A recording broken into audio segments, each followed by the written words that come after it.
This guy just used up all his good karma to win the lottery, only to find out he's about to kick the bucket, damn it. Let me live. It worked out. Isaac was reborn, but in the body of a bald skeleton. Through his own efforts, despite being a low-level summoned monster, Isaac eventually evolved into a Death King, the ruler of the dead. Over hundreds of years, Isaac resurrected the demon race from the ashes. But that's not quite it. It wasn't for passion. It was a pact with the world. If Isaac completed his mission, he would be turned back into a human. And today is the day he finished that mission. Leaving the underlings in the underworld, Isaac went to heaven alone to meet the gods. I have fulfilled all your requirements. I hope you haven't forgotten your promise. You will turn me back into a human. But life isn't a fairy tale. Instead of keeping their promise to turn Isaac into a human, those despicable gods decided to seal the skeleton away permanently inside a beetle. A moment later, somewhere else. Ugh, my head hurts. Good thing my consciousness is back. Why did I let those gods trick me? Must be because I'm just a hollow skull with no brain. Wait. When he fully regained consciousness, Isaac realized he was in the body of a baby. This is a human body. I'm a human again. Wait, could it be that those bastards who wanted to devour me suddenly had a change of heart? Did the seal malfunction? As Isaac was pondering, a voice rang out. "Oh, holy child!" The maid smiled and said, "The holy child has opened his eyes." "Holy what now?" While Isaac was stunned, the maid continued, "He was sleeping so peacefully, but now he's awake." "That's right. It would have been great if he could have kept sleeping," the male servant replied, continuing to shake the baby bottle in his hand. "Who are these people? Have I really become a human? There's no other way." "I feel a bit guilty," the maid said while wearing a smile that didn't match her words at all. "After all, this is our job." "I'm so sorry, holy child. We know you just woke up, but we have to make you go back to sleep." "Sleep tight, holy child." Isaac watched the male servant slowly bringing that highly suspicious baby bottle toward him, thinking to himself, "I just died once, but I'm about to die again." Realizing the situation, Isaac used every move he had, refusing to take the bottle, which made the male servant anxious. "Why won't he eat?" Isaac turned his face away, thinking, "Don't even dream of it. I worked so hard to become human again. There's no way I'm falling for such an obvious trap. Anyway, I should use this moment to find out the reason behind me becoming a human. Just be a good baby, eat quickly so you can sleep forever. Wait, have a good sleep, Mr. Isaac." The name Isaac startled him. Did he just call me Isaac? Things were starting to become clear. Isaac remembered that demons often mispronounced his name as King Isaac. Perhaps that was why that long-haired god, the one who carved the curse, had carved the name Isaac instead of his real name onto the beetle, which prevented him from being sealed. And on top of that, he was reborn into a body with the same name. Those gods were so arrogant, yet so careless, that they let me escape the seal. Thinking this, Isaac, now the baby Isaac, burst out laughing unintentionally, creating an opening for the male servant, who took the chance to shove the bottle right into Isaac's mouth. Isaac immediately used all his strength to push the bottle away. The male servant used all his force to keep the bottle from slipping out of Isaac's mouth, while saying to the maid next to him, "Help me out. Why is this kid so strong?" The maid immediately helped the male servant secure the bottle. The liquid inside poured continuously into Isaac's mouth. "Is this vegetable juice? It tastes terrible.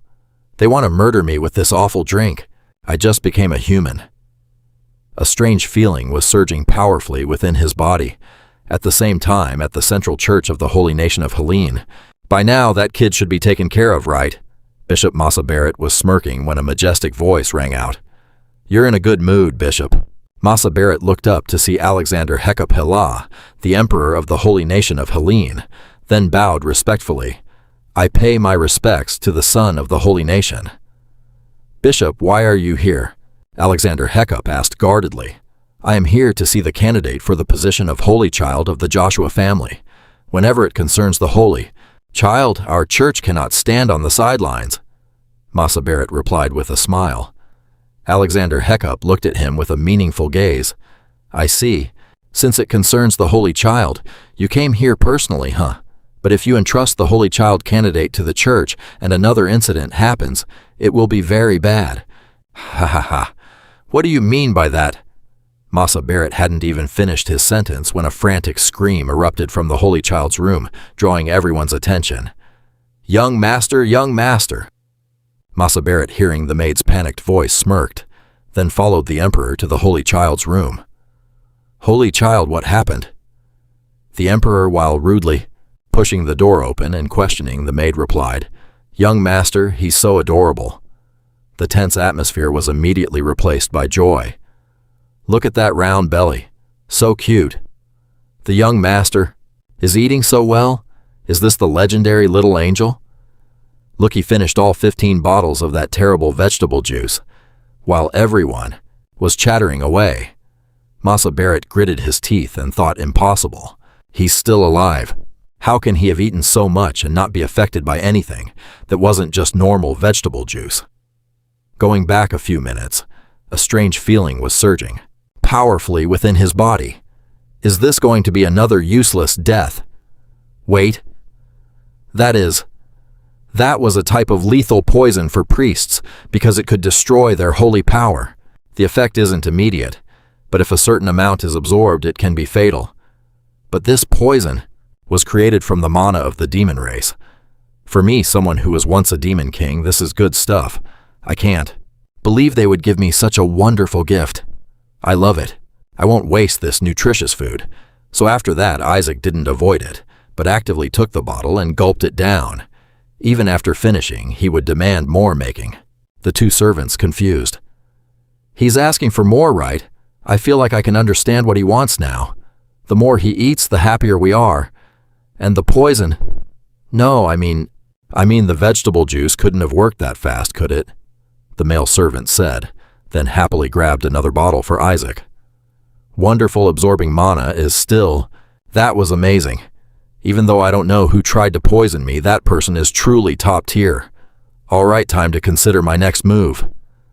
With that thought, Isaac closed his eyes. I'll leave the conscious world, enter my subconscious, and reach the deepest place, the primal world, to create a mana core. I'll be safe there. Now let's get to work. I'll gather all the mana I've absorbed into a mana core. I need one to cast spells, so if I want to chant later, this is a must. Suddenly, the mana core in Isaac's hand glowed, startling him. He thought it was a mana explosion, but no. This is a mana core. Usually they appear in 3.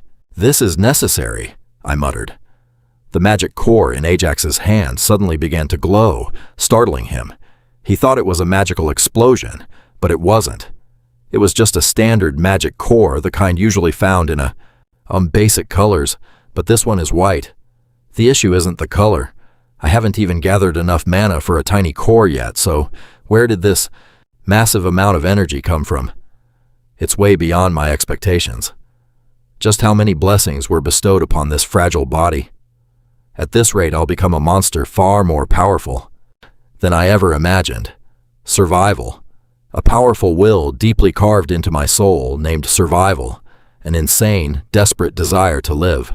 It became the origin of the Demon King of Bones, helping him create countless unique skills, and I've inherited that entire legacy within this body.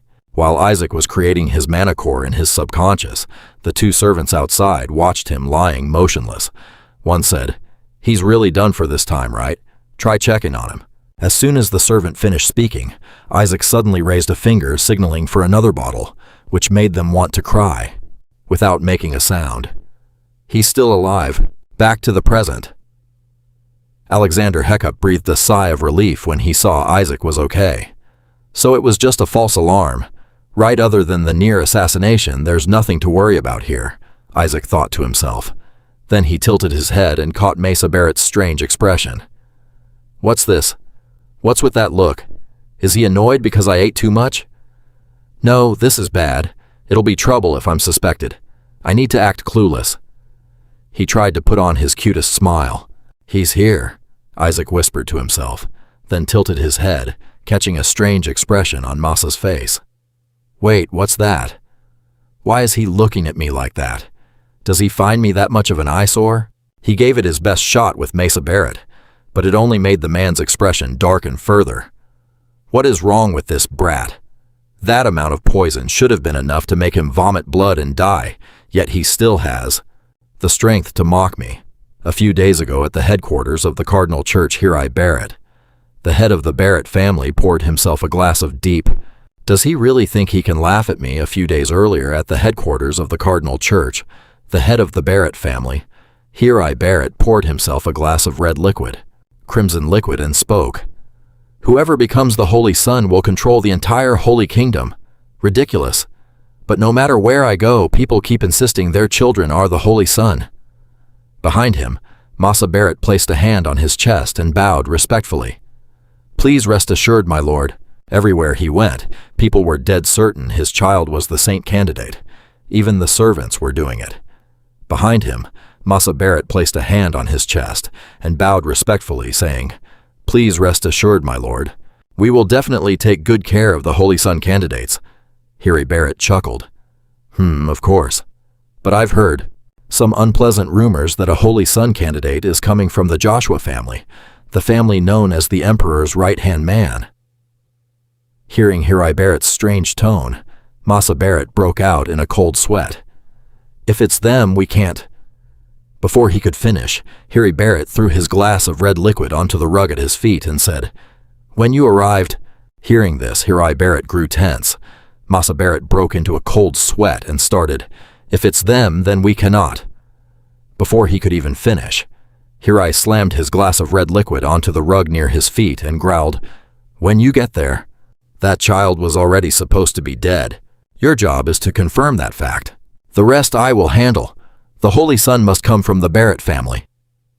Back in the present, Masa Barrett saw Isaac drinking so much poison and still, lying there smiling, he gritted his teeth and thought, Didn't they say this kid would definitely be done for? Why is he still alive? This is impossible. At the same time, Alexander Heckup walked up to the cradle, observed Isaac, and smiled. How interesting. Shiny platinum hair. Isn't this the hair color of the person who founded the Holy Kingdom? Am I right? Bishop Masa Barrett. Masa Barrett panicked. Your Majesty, you cannot say things like that. Isaac looked at Alexander Heckup in surprise. This guy is the Emperor. Alexander Heckup looked over at Masa Barrett and smiled. Why not? I could even say this boy is closer to God than the current Pope. Indeed, he is the final candidate for the Holy Son position. Hearing that, Isaac was startled. What, I'm a Holy Son candidate now? I get why they kept talking about all this holy business. Masa Barrett, however, was deeply worried. This isn't good. The Emperor is starting to favor this brat. I can't let this continue. Thinking this, Masa Barrett put on a smile and approached. Your Majesty, please let me check on the child, may I? Alexander Heckup asked suspiciously. Oh, for what reason? Masa Barrett explained. This isn't normal. There's no way an infant could process all that vegetable juice. Alexander Heckup retorted. Is a Holy Son candidate not allowed to eat baby food? Isaac thought, a demon king like me becoming a Holy Son candidate? What a cruel joke. Masa Barrett, is that a vegetable press? Alexander asked. Isaac chuckled inwardly. A demon king like me forced to become a saint candidate. What a sick joke. Masa Barrett, Utterer spoke up. Just to be safe, please allow me to examine him. Alexander Heckup replied, The people from the Joshua family are arriving soon. Let's wait until then to figure it out, Your Majesty. Masa tried to persuade him further, but suddenly stopped noticing Isaac had just burped out a bit of manna. Isaac realized the problem and quickly covered his mouth. Your Majesty. Masa tried to persuade him further, but suddenly stopped when he saw Isaac burp out a tiny wisp of demonic energy. Isaac realized the problem immediately and quickly covered his mouth with his hand. The manna I haven't digested yet. Am I caught? Filled with anxiety, Isaac looked at Masa Barrett and saw him staring intently at him. After a few seconds, Masa Barrett suddenly smiled. Your Majesty, I just sensed a suspicious aura coming from the child. Oh my, this is truly very suspicious. Isaac worriedly thought. This bastard found out, didn't he?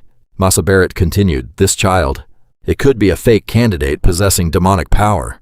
We need to report this immediately. Tell the heretical inquisitors." By now, Ajax realized he had been caught by the old man in front of him after that careless action just now. Inside, he cursed him in his mind. As for Alexander Heckup, upon hearing what Massa Barrett said, he flew into a rage and shouted, "How dare you? How could you say that to a precious Holy Son candidate?" Massa Barrett calmed down. He smiled and said, "Your Majesty, please hold your temper, for the Pope has already declared the child of the Barrett family as a Holy Son candidate." Alexander Heckup was slightly startled, thinking to himself, he wants to place his own person in the position of Holy Son. He really doesn't take anyone seriously. Isaac was furious and thought, so that's it. He wants to get rid of me for this reason. Just then, Massa Barrett picked Ajax up and continued, "Then someone go and summon the heretical inquisitors here at once." Ajax cursed, "You bastard." He was panicking a little, not knowing what to do. Then he heard Alexander Heckup speak up. "Wait. The Joshua family is one of the loyal allies of the royal family. Therefore, as an emperor, I strictly require you to re-examine that child." Massa Barrett spoke up. "I understand, Your Majesty. The Pope has stated that the Crown Prince coronation ceremony will only be performed after the Holy Son has been decided." Hearing that, Alexander Heckup's expression changed drastically. He thought to himself, if we don't support the child chosen by the Pope for the Holy Son position, do they have no intention of proceeding with the Crown Prince coronation ceremony? Isaac noticed Alexander Heckup's expression and worriedly thought, these lowlifes, this is bad. Massa also saw this, so he was extremely confident and smiled. If you do not wish to hand it over to the Holy See to handle, we can confirm it right now using my exorcism arts. If this child is normal, he will be safe, but if he is a demon, he will die. As Massa Barrett said the final word, it was also the moment. He was smashed in the face by Ajax with a milk bottle, causing him to spit out a mouthful of blood. Ajax watched one of his teeth fly out and felt smug cursing internally. "You lying piece of trash, keep shouting. Besides, I'm just an innocent, naive child." At the same time, he matched it with an adorable smile on his face. Massa Barrett, however, didn't find it cute in the slightest. He was in pain and thought, what is this? That milk bottle and that blow just now. The people around exclaimed, that child is definitely the Holy Son. Massa Barrett stared intently at Isaac in his arms. I can truly feel holy power inside his body, but the power just now was... While he was pondering, he was gifted a few more smashes by Isaac. Isaac happily thought to himself, how's that for messing with this lord? After eating a few more smashes, Massa Barrett already had a guess. Is this demonic power?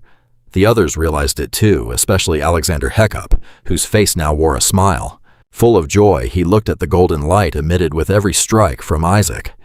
Ajax continued to strike, thinking, I will use an enhancement spell to make the milk bottle sturdier, and I just need to play the role of an adorable, harmless child to perfection, and it'll be over. Very quickly, the crowd saw Massa Barrett kneel on one knee and shouted, the bishop has been purified by holy power. Ajax looked smugly at Massa Barrett, thinking, how about that? Only now did he notice the golden light on the milk bottle. Wait, what is this? Even though it's very weak every time I use demonic power, a small amount of holy power appears too. Hey, these two things are symbiotic, but have clashed, so they can't be used together, right? If so, does that mean this has something to do with the white magic core?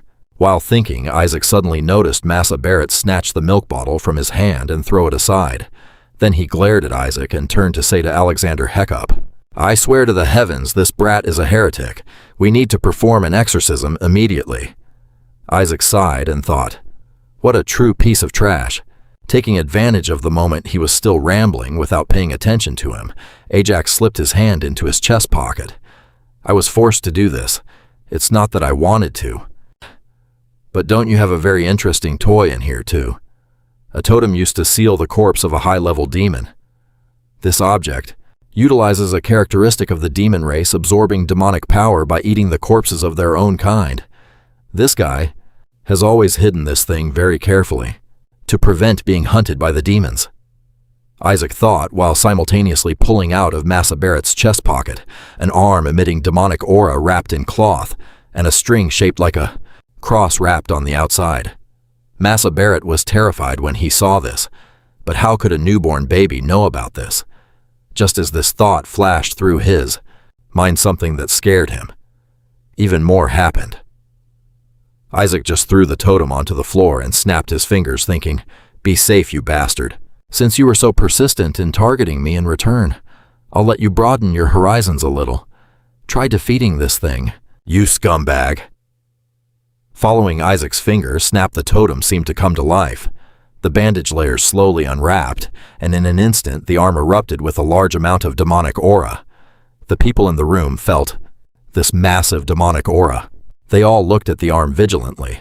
Some uncertainly shouted, "A demon!" Alexander looked warily at the newly appeared demon while shouting at Massa, "How can a demonic soul appear here? Ah, Bishop Massa Barrett, what is the meaning of this? Daring to keep a demon on your person, have you lost your mind?" Massa retorted. "Don't you see, your majesty? The totem was taken out by this child." Alexander pointed at Whiter, him, and questioned, "A totem is an item that serves to seal a dead demon. How can a dead demon come back to life?" After that, he ordered the holy knights, "Men, protect the holy, thou, son from the demon and the bishop." "Understood." The holy knights shouted in unison and immediately drew their swords, rushing toward the demonic soul. One of them rushed to where Massa was to snatch Ajax from his arms. Massa stood frozen, trembling as he spoke. Why, Ajax lay in the holy knight's arms, looking smugly at Massa, thinking, "Serves you right." He was planning to test how strong the bishop was by watching him fight the demon. But when he looked toward the demon, he discovered it was also looking at him and shrieking, "Holy, holy, Son, destroy the Holy Son." A huge question mark appeared in Ajax's head. He thought, what the? The answer was immediately clear. The demon's target was Ajax. "Destroy the Holy Son!" It shrieked again. The demon immediately lunged toward him. Seeing this, the holy knights ran over to block the front, shouting, "Protect young Master Ajax." Ajax thought, confused, what is this demon doing? What's his deal? I'm the one who brought him back to life. So why is he targeting me? After that, Isaac couldn't care less. Whatever. With a holy knight protecting me, my safety is guaranteed. No sooner had that thought crossed his mind than he saw a holy knight get blasted backward by a vengeful spirit.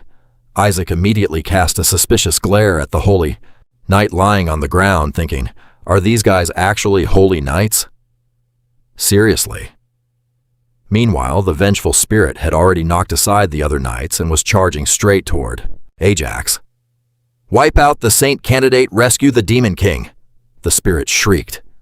The holy knight, clutching Ajax, felt the spirit getting closer and trembled in fear, gripping Ajax even tighter. Ajax just kept a deadpan expression, thinking, "Oh great, looks like I'll have to handle this myself first. Why are there so many people trying to kill me in this life?" Continued, "Why so many?" Then Isaac lifted his small face, looking coldly at the spirit inches away. "I freed you, and this is how you repay me. You're trying to attack me, you insolent little ghost!" He mentally scoffed. A thread of demonic energy flickered in Isaac's eyes, glaring at the spirit. Instantly, the spirit froze, because in its worldview, standing before it, was no longer a newborn saint candidate, but a demon bone king overflowing with majesty, looking down on it as if it were nothing more than a pathetic insect.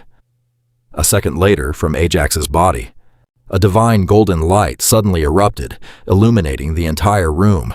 The vengeful spirit in particular was almost completely swallowed by this golden glow.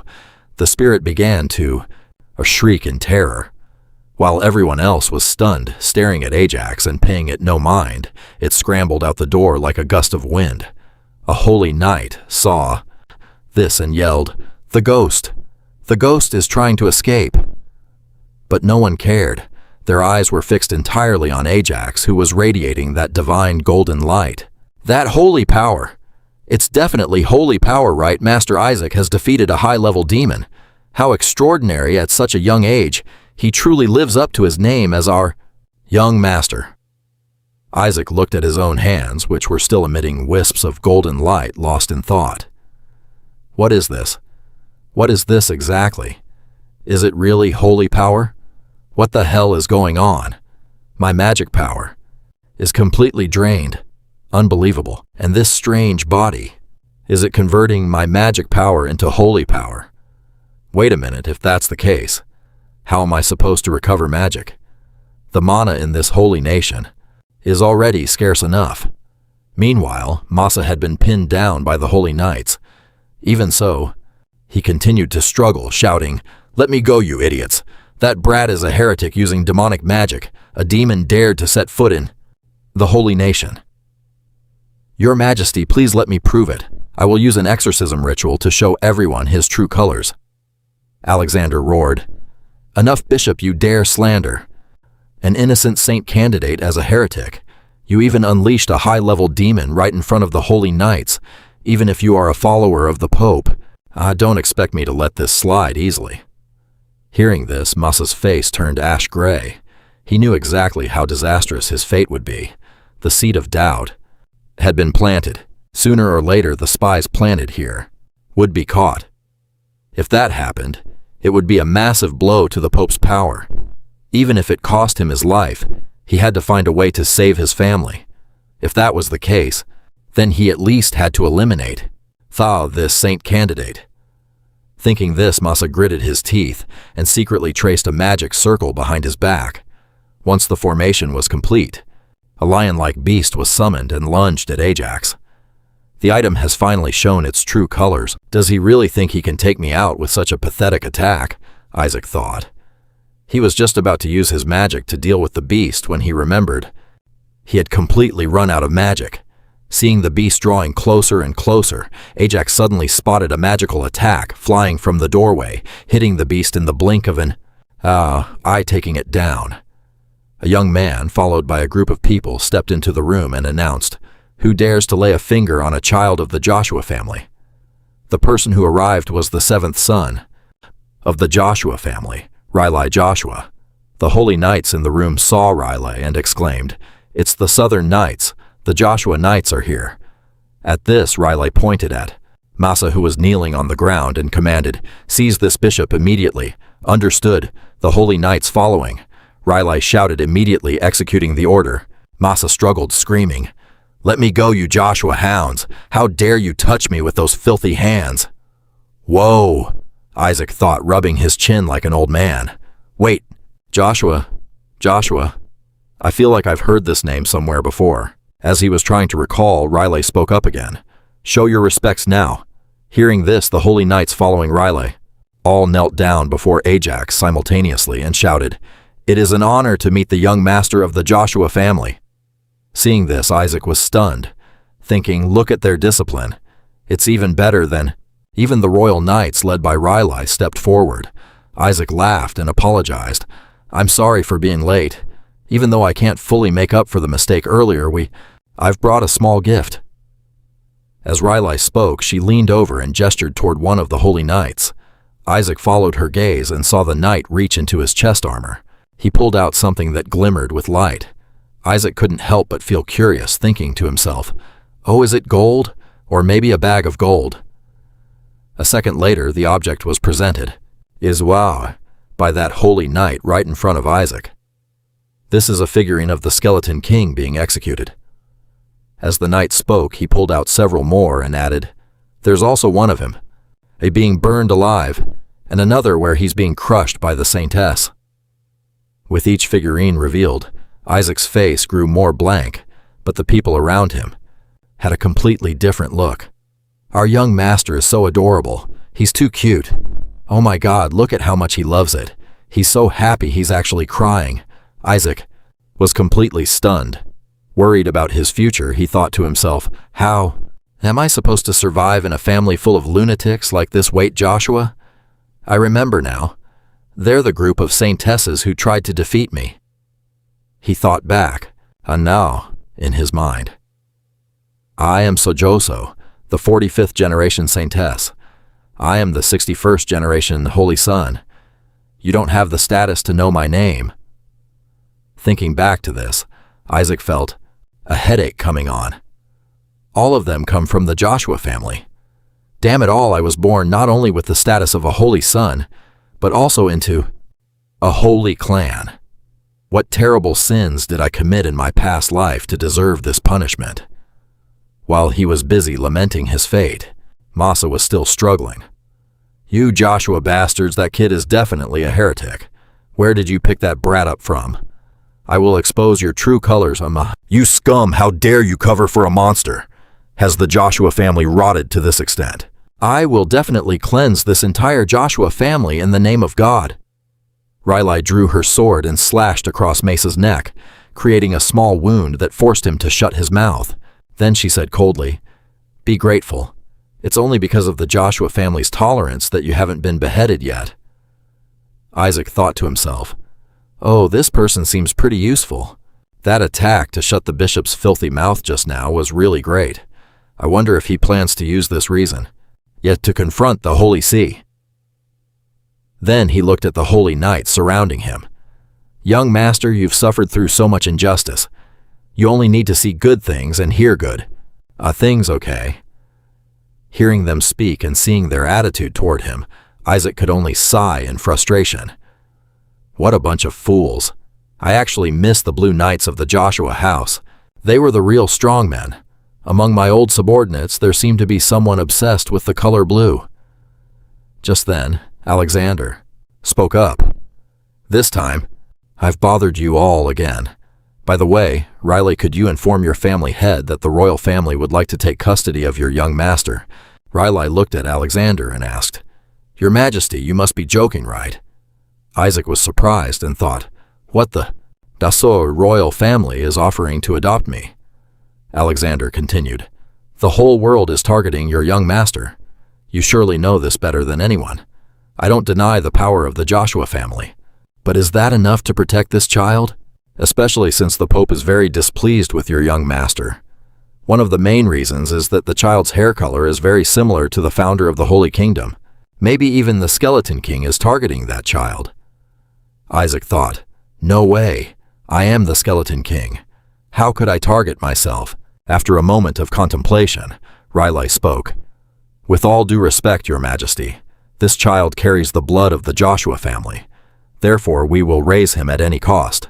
Even if we have to face the Pope or the Skeleton King, the Joshua family is more than capable of taking them on. Furthermore, the previous Saintess Melissa always longed to meet the Skeleton King again." Alexander said softly, "That's true." Riley continued, "Then the Joshua family has even more reason to keep the child the direct descendant of Saintess Melissa, to raise him." As Isaac heard the name Melissa, he whispered, "Melissa. The final opponent before I attacked the world was Melissa. That one. The most terrifying and insane saintess I ever faced. Not only was I born with the status of a holy son candidate in a holy clan, but I'm also a direct descendant of Melissa. What kind of twisted fate is this? The story of the saintesses after being defeated by the Skeleton King. Countless times they decided to create saintesses as the ultimate weapons. The staff, created by God to punish evil. The brave blue lion of the hunting squad brandishing sacred light, the greatest light of the Holy Kingdom, the highest level, Yifao of a holy knight. With the superior combat power of the saintesses, it was believed that the Skeleton King would soon be defeated. Attack and defense almost equal to God. Cockroach level vitality can self-destruct if necessary. Powerful human form that grows stronger over time and a very long lifespan.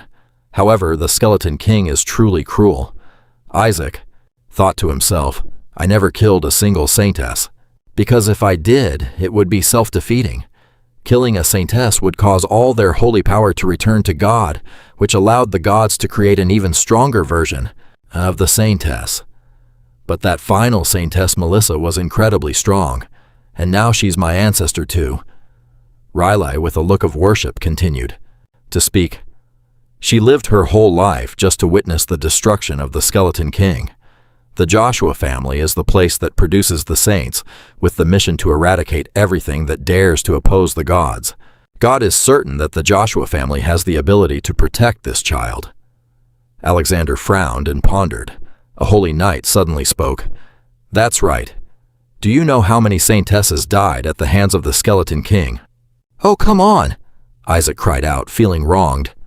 I didn't hurt anyone. The holy knight continued. Some were locked in a labyrinth by the Skeleton King because he didn't think they were worth fighting. Isaac thought to himself, I let her out. Who knew she was born with no sense of direction? And there were other saintesses who sacrificed themselves due to the rage curse left behind after facing the Skeleton King. Isaac angrily thought, how annoying. If you're sick, go see a doctor, Riley. Saw Isaac's face turning red and chuckled. Don't worry, my little darling. We've got everything covered. Even if it's a curse, we will definitely protect you. Isaac, hearing this, became even more furious and thought, am I the only one dissatisfied with this situation? Then Riley lifted Isaac up, smiling as he said that the boy's arrival into this world was a great blessing. His parents only had one small wish, that as he grew, he would not become a person like that Skeleton King. Ajax, with a constipated expression, thought to himself, addressing his never-met parents, I'm sorry for disappointing you both. Alexander spoke up. Lord Riley, please reconsider. It has been 150 years since the Skeleton King was sealed. Isaac was shocked, thinking, has it been that long? So what that means, Melissa is already dead, right? I recall she was already 50 back then. Alexander continued, while the demon race is growing stronger, the Saint's son is the key to helping the Holy Kingdom regain the upper hand. This child is truly very important to our royal family. Furthermore, in Rousseau, there isn't a single saintess left to oversee things. It has been a year since the saintess was born, and she disappeared with her husband. Ajax started silently crying out, my mother was a saintess. Riley spoke up. If they are no longer here, there is still you. And the Joshua family is still fully capable of protecting this child. Ajax raised his hands to hold his head, thinking, all right, I don't think there's anything else that could shock me more than the truth that my mother was a saintess. That was enough. Just as he thought that he heard Alexander speak, isn't Lady Melissa on her way to defeat the Skeleton King's minions? Riley replied, my lord, Wes will return soon, for she is very eager to meet her grandchild. Hearing the name Melissa again, Ajax slumped, holding his face and groaning. Oh my God, she must be 200 years old by now. How is she still alive? Alexander spoke. It seems it will take some time for her to return. The child's state is a bit strange. Is something wrong? Riley replied, the boy is fine. Ajax thought in misery. Is this what fine is? What could be worse than hearing news that my old enemy is still alive? If that old hag Melissa finds out, I'll be burned at the stake. Anything but that. Why does it have to be Melissa, the one person I don't want to face right now? If I want to survive, there's only one way. An idea popped into Isaac's head. He reached out and grabbed Alexander's finger, wearing a cute smile, as if to say, Emperor, please take me with you. Alexander happily exclaimed, oh, look at this child. He clearly wants to go to the royal family with me. Riley spoke up. He is just very clingy, your majesty. Alexander, Yao pulled on one of Isaac's arms, saying, there are so many things the royal family can provide for him. Although the Joshua family has produced many saints, when it comes to child-rearing experience, they are still quite lacking. Riley also held tight to Isaac's other arm, pulling him toward himself and saying, this child is destined to become an exorcist knight, the one who will destroy the demons in the future. The Joshua family is the most suitable place to train exorcist knights. Furthermore, he is the first saint's son to appear in history, so the royal family has no experience either, don't you think? After that, the two kept pulling back and forth, fighting over Isaac. The royal family is better. No, the Joshua family is. Feeling his body about to be torn apart, Isaac groaned internally. No, a holy knight saw this and hurriedly cried out, please calm down, you are hurting the young master. Both of them heard this and stopped, but still would not let go of Isaac. Isaac thought, I have already chosen to go with the royal family, so please let go, I don't want to die yet. Plus, My life force appeared in the form of dust light, and it is all directed toward the Emperor.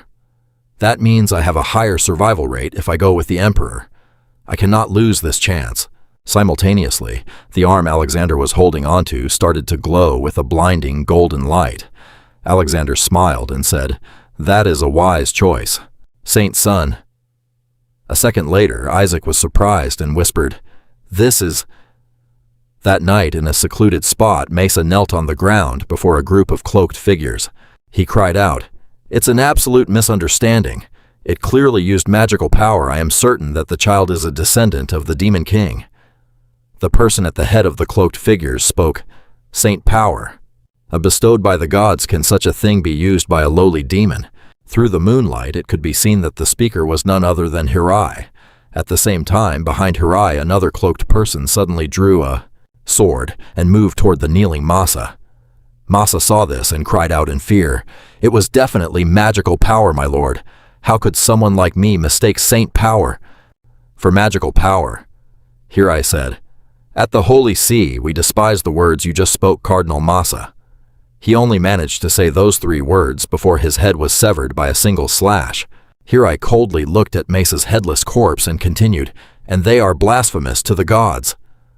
Behind him, a cloaked figure said, "I will re-establish a team, to complete this mission." Hirai said, "No longer necessary. The Emperor has already taken the child away. At the royal palace, we will have many opportunities to strike. Make use of that. This time, ensure the target is eliminated." At night, the group wearing black cloaks waited for orders from their leader. The leader smiled sinisterly, saying, "The Emperor will bring the child with him anyway, so there will be many opportunities. In the royal territory, we will plan for that later." Thinking of the Saint Son candidate who was still alive despite their failed assassination, the person hissed viciously, "This time that brat will definitely die." On a beautiful morning, bright sunlight shone through the window. Right at this moment, Ajax was lying there cleaning his ears. Under a clear sky, an exquisite carriage was escorted by a group of people. Inside the carriage, Isaac thought, "I am heading to the Joshua estate." Upon hearing this news, the leader of the cloaked group was quite shocked. Those behind him were a bit worried, thinking, "Wait, my lord, a few days ago a brilliant light flashed in the room." Ajax was stunned, thinking, "What was that light?" It was so blinding that even while being held in the Emperor's arms, he had to cover his eyes with his tiny hands, thinking, "Why is it so bright? My eyes." The light radiated from Riley's body. He said, "Yes, your majesty. Rousseau is not a good place to raise a child." He placed a hand on his chest and bowed slightly to show his sincerity. "Perhaps you think it is a place filled only with demon corpses and manacores." Ajax thought, "Your desire to survive is shining so brightly. Ah, that it's blinding." Riley gestured, showing off, and the more he spoke, the more his face in Ajax's eyes shone like a headlight. "The most valuable thing in Joshua is at best the skeleton of the Demon King. So who could this little Isaac be?" Amazed, a scene flashed through his mind, a dried-up skeleton, lying in a wooden coffin, arms crossed over its chest. "Wait, me. They want my body. They're holding my body." He reached out his tiny hands, grabbing Zelai's index finger. "You should have told me earlier." Zelai was about to continue, but stopped, noticing the reaction of his nephew. "Even so, Ratsua." "Wait." He gestured with his other tiny hand, holding up his index finger, babbling incoherently. In his mind, it meant, "Look at this, uncle." In the Emperor's arms, Isaac blossomed like an angel. He gripped Zelai's finger tightly. At that moment, his uncle Zelai was as happy as could be. He blushed, moved, and called his nephew's name. Back to the present green trees, white clouds, golden sunlight. Lying in a cradle inside an exquisite carriage, Isaac rested his hands behind his head, crossed his legs, and looked out at the scenery.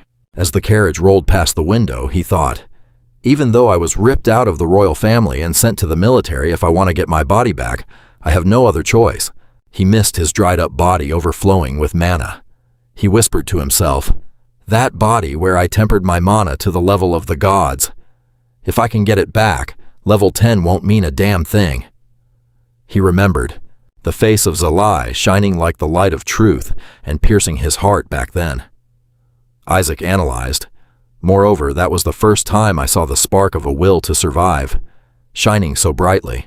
Following Uncle Tajutsu will be very beneficial for my survival. Naturally, Isaac wasn't the only one in the carriage.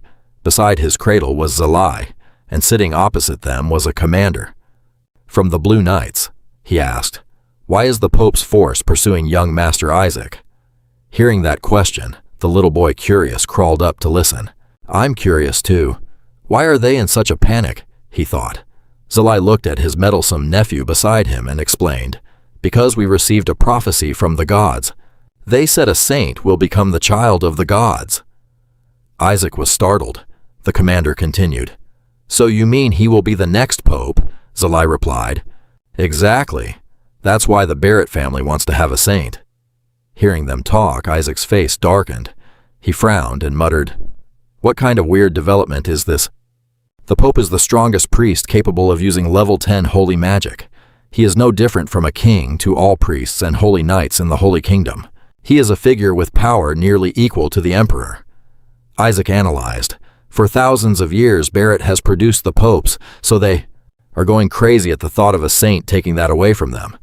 That's why all the other families want to produce a saint. Suddenly, the carriage stopped. Outside, there was a commotion. The two adults in the carriage looked out the window. Zalai opened the window, poked his head out, and asked what was happening. The worried driver replied, "Young Master Zalai, we have reached the principality, but there is a slight problem." While he was explaining, in the distance, the gate guards approached. Two men standing behind them held their spears crossed, signaling that passage was forbidden. The man in front raised his hand to stop the group. "Apologies, but you cannot enter the principality." Isaac, curious, thought, "What is it this time?" Zalai was furious. He opened the carriage door, stepped out, and scolded, "How dare you not recognize the Ratsua family crest? What kind of education did you receive?" The opponent smiled, sharp fangs glinting. "Of course you can't come in." The three of them transformed, fangs and claws appearing. "We must wipe out the child who inherits the Saintess's bloodline," a blue knight exclaimed. "Demons, even Isaac." I, peering out from the carriage window, was surprised and thought, "What the hell is this? I definitely ordered them to stop attacking human territories. What the hell is the new Demon King doing?" The lead demon laughed loudly and declared, "Listen here. Vo. Lowly humans. Our revered king has ordered the extermination of all saints and saintesses without hesitation." Hearing that Isaac knew his suspicion was correct. "I knew it. The new Demon King has ascended to the throne already." The demon, For continued, "In the name of our great skeleton demon king, Emperor Isaac, we will take the saint's life." Isaac grumbled in annoyance. "In the name of... What the hell? When did I ever say that? You idiots!" The lead demon laughed, threatening, "If you leave the child behind, His Majesty, the skeleton demon king might spare your lives." Just as he finished, a bolt of powerful blue lightning struck the loudmouthed demon. When the lightning vanished, that demon had turned into a charred corpse on the grass.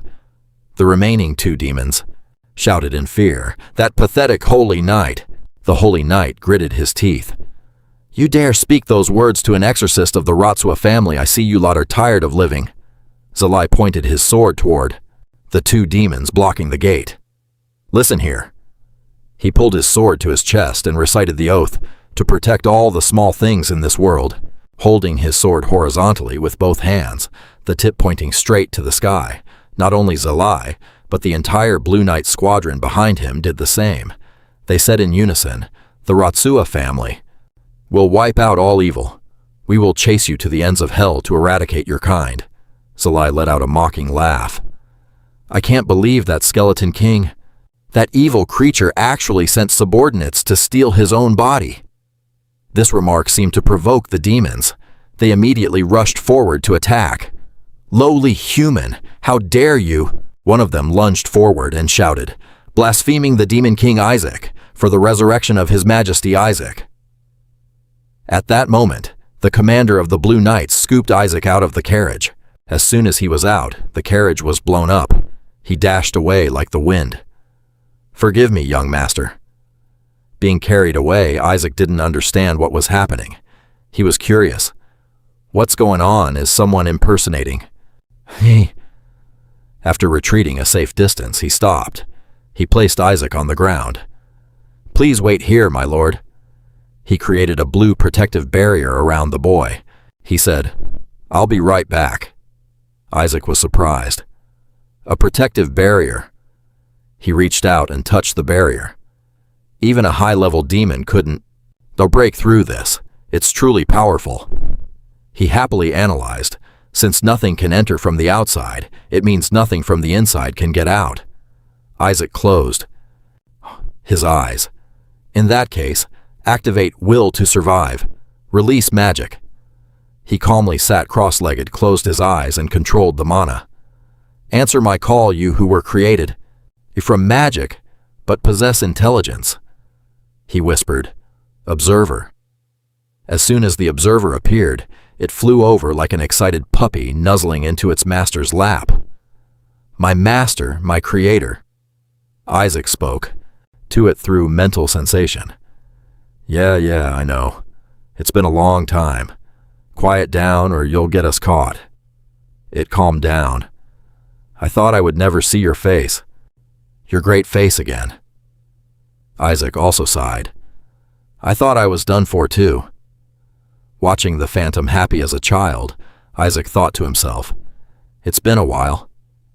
He whispered, "Although it is a tracking, but spell it also possesses its own consciousness. I created it because using magic to track and analyze results manually was too troublesome throughout the journey. It has developed a personality, yet it remains quite naive. It praises you, saying your cruelty is as great as ever. Congratulations on taking over the body of a guiltless child. Who dares to criticize me? Oh, the ghost is hovering around the barrier, wondering what those filthy gods have done to its master. Even if my master is wicked, I still can't believe they placed you in the filthy body of this child."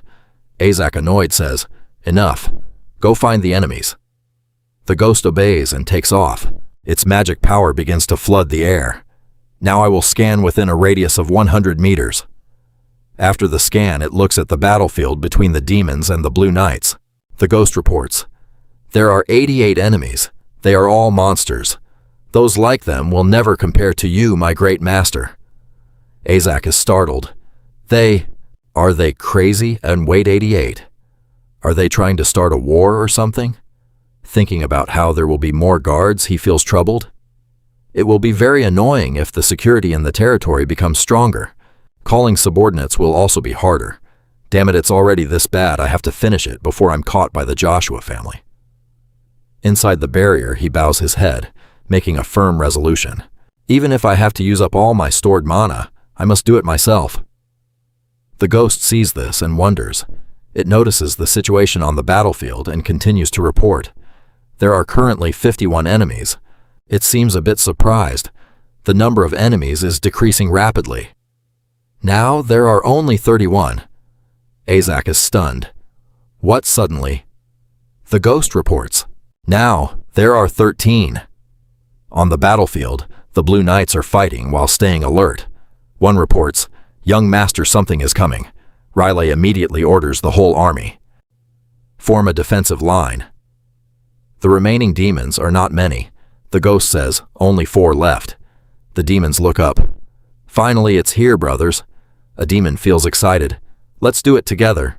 Today we'll take the life of the saint." The newly arrived demon looks like a shadow. It whispers, "The saint." The remaining demons are excited. Only the skeleton demon king. Before it could finish, a purple shadow streaks past them, finishing them off. Seeing the unexpected situation, the Blue Knights are also panicked and startled. The ghost beside Isaac says happily, "No more enemies." But he frowns, worried. A lich appears in the middle of the battlefield. Its presence makes the night troop falter in fear. The ghost reports what it sees. "On the battlefield, I have discovered a lich." The ghost doesn't know what they did to make the lich go crazy. "How dare you lay your filthy hands on my king? Pay for it with your lives." targeted by the Lich. Azak turns pale with anxiety. What's wrong with it this time? The Lich's eyes are sharp. My king, my only master. It went mad. How dare you imprison him? In the body of this lowly child. The demon soul has erupted, directing its twisted emotions toward Isaac. You set him free. It looks at the group of knights below and curses. Don't look at that child with your disgusting eyes. The Lich threatens, otherwise I will gouge your eyes out. Below, the Blue Knight commander asks softly, Zalai, young master, this demon. What is it saying? The truth is, humans cannot understand the language of demons because they speak an entirely different language. Inside the barrier, the little ghost nearby laughs happily. Oh my, out there. Is it chaotic? Azak is speechless, watching what is happening. It seems that bastard realized I'm the Skeleton King. The effort to track me is commendable, but over there is an order. All knights listen to the command. Prepare for battle. The group replies. They are ready to charge. Seeing this, Azak becomes even more annoyed. Why did it appear so blatantly? Behind him in the sturdy barrier, he waves his arms and babbles in a baby's nonsensical language that no one understands. Except him, you guys. Don't touch my property. That's my supersized mana core. Seeing his little master shouting loudly, the commander is startled and worried. He will attract the attention of the demon. Young master Azak, please try to wait a little longer. I will handle it. Before he could finish, he hears the Lich laughing loudly. It looks at Azak, clutching its face like a girl in love, laughing delightedly. Master, you recognize me, the one who guided my destiny. I have officially acknowledged you. Because he doesn't understand what it's saying and only sees it laughing. The commander feels a bit panicked. Young Master Zalai, this demon is provoking us. Immediately after, it ignores all the knights and zooms over to Azak. I will come to your side immediately, right here. Master Rylai. Rylai has already noticed that the lowly creature is aiming at Azak. The Lich approaches the barrier where Isaac is and continues to curse. You filthy holy knights, how dare you lock him? In such an unclean place, Azak rejoices secretly. Oh great, this guy sees me. He is excited to see it approaching him. He doesn't have to blink and watch his mana core being exercised anymore. He orders it. First hurry up and help me break this defensive barrier. It happily raises its claws. As you command, it slams its claws hard against the barrier. The commander screams in panic. Young master, watch out. Rylai is also panicked. Isaac. Meanwhile, Isaac smiles smugly when he sees the barrier shatter. He grabs the Lich's hand. Magic power surges. He praises, well done, immediately after. He absorbs the mana from it. Then now, stop making a scene and rest for a while. This makes the Lich panic, seeing its body being sucked into the artifact. The Lich screams, Master? The Lich re-enters the artifact. It mournfully asks, why meanwhile, Rylai and the commander are rushing over and witness this scene. Rylai is stunned. Could it be watching his nephew without a scratch, smiling happily? In front of his eyes, with the artifact hand nearby, he mumbles, Is that a holy spell that helps turn the demon race into an artifact? The commander rejoices. The first attempt was a complete success, my lord. Is truly extraordinary. The Blue Knights cheer for young Master Azak. That is a holy spell that only those as powerful as a saintess or a cardinal or above can use. He cannot possibly understand the thoughts of these ignorant humans. Holy spell, my foot, I used magic. Zalai stands watching, saying nothing. He crosses his arms and expresses his suspicion. That is definitely a holy spell to turn a demon into. An artifact. But why would such a high-level holy spell be used? And I didn't feel any holy power fluctuations. The commander is still immersed in joy. He answers, You know, only in the most critical situations can a person's full potential be revealed.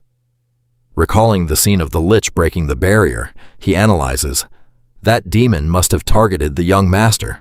Surely, the demon soul instinctively sensed the danger, which is why it disregarded everything to eliminate this potential threat. The commander rejoices and celebrates, flattering their young master. Isn't he just amazing? I'm sure of it. I guarantee that the Holy Child is our young master." This makes Xylai look on speechless watching the commander, wanting to kiss Azak on the cheek but is annoyed and stopped by his nephew. Xylai thinks to himself, no, even the demon realm has started to take notice of this child. If he isn't the saint, then there must definitely be something extraordinary about him. He hung his head in frustration, but why did it have to be a boy? He furrowed his brows, his face turning grim as he recalled the curse. Because of the Demon Bone King's curse, every male child of the Joshua family. While he was deep in thought, he heard the captain speak. "The divine has decided." He held Ajax in his arms and swore an oath. "In the name of the Blue Knight Captain, I will protect the future, of Ajax, as well as the future of the entire Joshua family." Hearing this, Riley stood frozen. He suddenly smiled. "Ah, right. I'm such a fool." He reached out to hold Ajax. Why worry so much about the Demon Bone King's curse? This child will surely bring glory to the Joshua family. Riley lifted his nephew, and in his arms a bright smile on his face. "Let's go home, Ajax. Your uncle will teach you so many things." He continued, "With these innate abilities, you will definitely become an extraordinary holy knight." Lifted high, Ajax smiled happily but thought to himself, I won't do what you want. Once we get home, I'll return this body to you." The next sentence from Riley made him pause for about 2 seconds. "Even if you can't live for very long, I will protect you at all costs." Ajax was stunned, his mouth agape in surprise. Riley continued talking about future plans. "Your name will definitely be known across this entire continent." Ajax panicked, letting out a few babbling cries. To him it meant, "Hold on a second. I just heard something extremely shocking." But Riley thought the boy was responding to him, so this blood-related uncle became even more excited. "I knew you'd like it," Ajax groaned in despair. "No," Riley thrilled went on. "When we get back, I'll immediately teach you how to curse that damn Demon Bone King."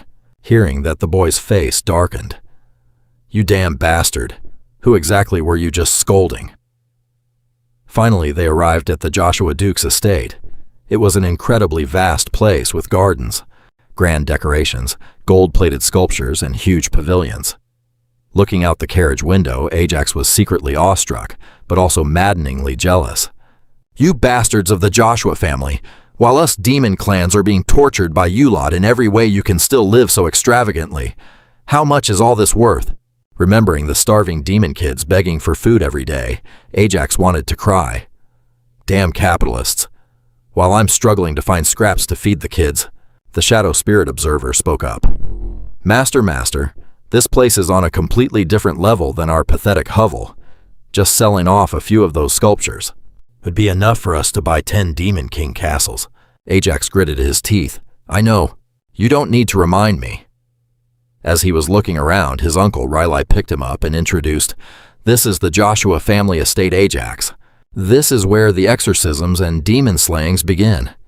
He held his nephew up and opened the side window for him to see. "Take a look at the lawn. A scarecrow that looks quite like the Demon Bone King is tied to a cross. Some teenagers are practicing by hitting that scarecrow."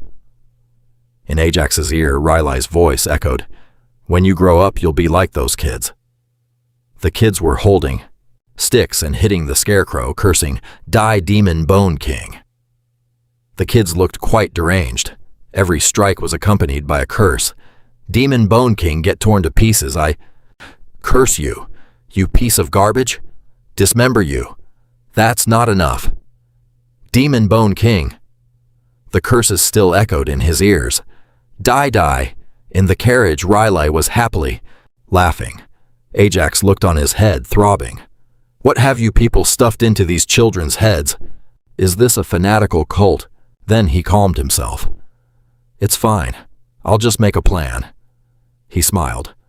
"I'll infiltrate the holy nation, burn the emperor alive, and turn this place into an empire." Ajax, the little shadow, laughed. That laugh, it's just a joke. A great Demon Bone King like you shouldn't take it to heart. How petty. He secretly scolded himself. "Shut your mouth and go scout the surroundings." The Shadow Spirit immediately replied, As you command. Right after that, in front of Ajax, over a dozen light orbs appeared scattered everywhere. This surprised him. His eyes lit up. Amazing. Are these all magic power cores? A quick count, and there are dozens of them. The small shadow spirit replied with a laugh. This is the first time I've seen so many. Magic cores concentrated in one place. I wonder how many demons they've killed to get these. Finally, the carriage stopped. We've arrived, young master. Rylai carried little Ajax off the carriage and ordered the servant, go get the room ready. Ajax will stay with me. The butler came to greet them, hesitating. He said, I sincerely apologize, young Master Rylai. We have received orders to take young Master Ajax to the annex. Hearing that, yeah, he was unhappy. The annex. What's the reason? The butler nervously replied, the fifth master has ordered that young Master Ajax is never to be allowed into the main building. Ajax felt annoyed. Now what? Rylai furrowed his brows and gritted his teeth.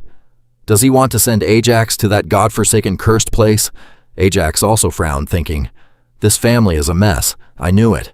I sensed the moment I saw a newborn baby being thrown outside. The Joshua family is falling apart. His uncle muttered, my brother has truly done something senseless. Ajax agreed, thinking, Exactly. I could live comfortably in the mansion. Why go to the annex? The shadow laughed. The magic core you need is in the annex. A critical hit like a knife, pow, stabbing the heart. Rylai walked past the butler and headed straight inside. Move aside, I won't let my nephew stay in that backwater place. Ajax shouted in despair. No, not the annex. I want to go to the annex, uncle, be careful. Let's go to my room, Ajax. I'll read you the story of the great saintess who fought against the demon Bone King, just like a bedtime story. He was petrified, thinking, no, that's no different from exorcising me. Rylai continued, after reading that I'll teach you the exorcism method specifically. Haspafai. For the demon Bone King, he had no strength left to cry. You want to take my life? As they walked in, someone blocked their path. Just picking up a homeless kid and you have to make such a scene, the other person said. I definitely gave the order to send that child to the annex. He crossed his arms and spoke grandly to Rylai. Meeting for the first time in a while and you already want to defy your own brother. The person speaking was the fifth son of the Joshua family, Google Joshua. Ajax's eyes widened. The newly appeared Uncle Five looked like a villain. He assessed him. What a thug. Google pointed at Ajax. Put him down, I'll take him to the annex. Rylai objected. Are you kidding me? This child, as a descendant of the Joshua family, how could you possibly send this child to the annex, the very place we used to exile people in the past? Isaac glared at the fifth uncle. By my bloodline, I thought to myself that rude bastard must be on the side waiting to welcome my arrival. Uncle Seven Zeli hugged me close. Stay back. I still have to tell my nephew the story of how the skeleton demon king was purged. Ajax looked visibly annoyed, screaming in his head, Put me down. Just send me to the annex. It's fine. Goel walked up, poked his cheek, then laughed. Hey, Zeli, where did you get this baby skeleton? Then he cursed, descendant my ass. Ajax gritted his teeth in anger. I actually wanted him to send me to the annex. But what is wrong with this jerk? Is he a priest or a thug? Then he thought, forget it. I'll just go to the annex and absorb my mana core. Zeli exposed him. Goel, do you think I don't know why you want to take my nephew? To the annex. You want others to think the boy is cursed, so you can keep him away from the succession race, don't you? Hearing the key terms, Ajax was stunned. Away from the race. What the hell is that? Wait a second. He recalled his plans and started seething internally. No way, I still have to protect this family, then become a saint, and eventually the Pope. And more importantly, I have to take revenge on those goddamn gods. Goel laughed like a total prick when he spoke about wanting others to think that. I heard a demon escaped from this kid. Exactly. Maybe he's been cursed since the start. The squad leader countered. That's not true. Young Master Ajax contributed to destroying that demon. He expressed his view that being targeted by a demon from the very beginning only proved how important the young master truly was. Other knights spoke up in his defense. That's right. He possesses the holy power of a saint. Goel didn't care and laughed. Sarcastically, I'm moved to tears. How much effort did you all put into covering for this piece of trash? Don't mess with me. If you have already called him the next saint, then show me his power. The ghost on the side added fuel to the fire. He wants to see your power. Why don't you summon a meteor? And show him, Ajax annoyed, retorted. A meteor, my ass. Goel turned around, right since you called him a saint. He looked toward a withered tree. Then look over there. Look at that tree with not a shred of life left. It even felt like it was radiating death energy.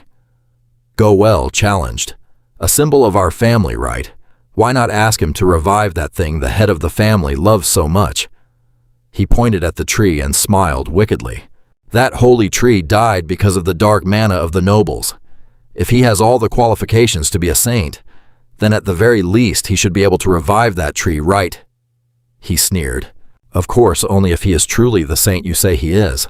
Seeing that Goel looked dangerous, Zeli reached out to protect his beloved nephew in his arms and asked, Have you looked at yourself right now? Ajax also felt scared. He inwardly lamented Melissa.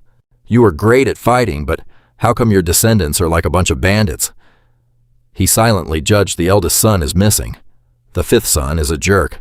Just as he was thinking this, his gaze was drawn to something. Ajax gasped in shock. That is...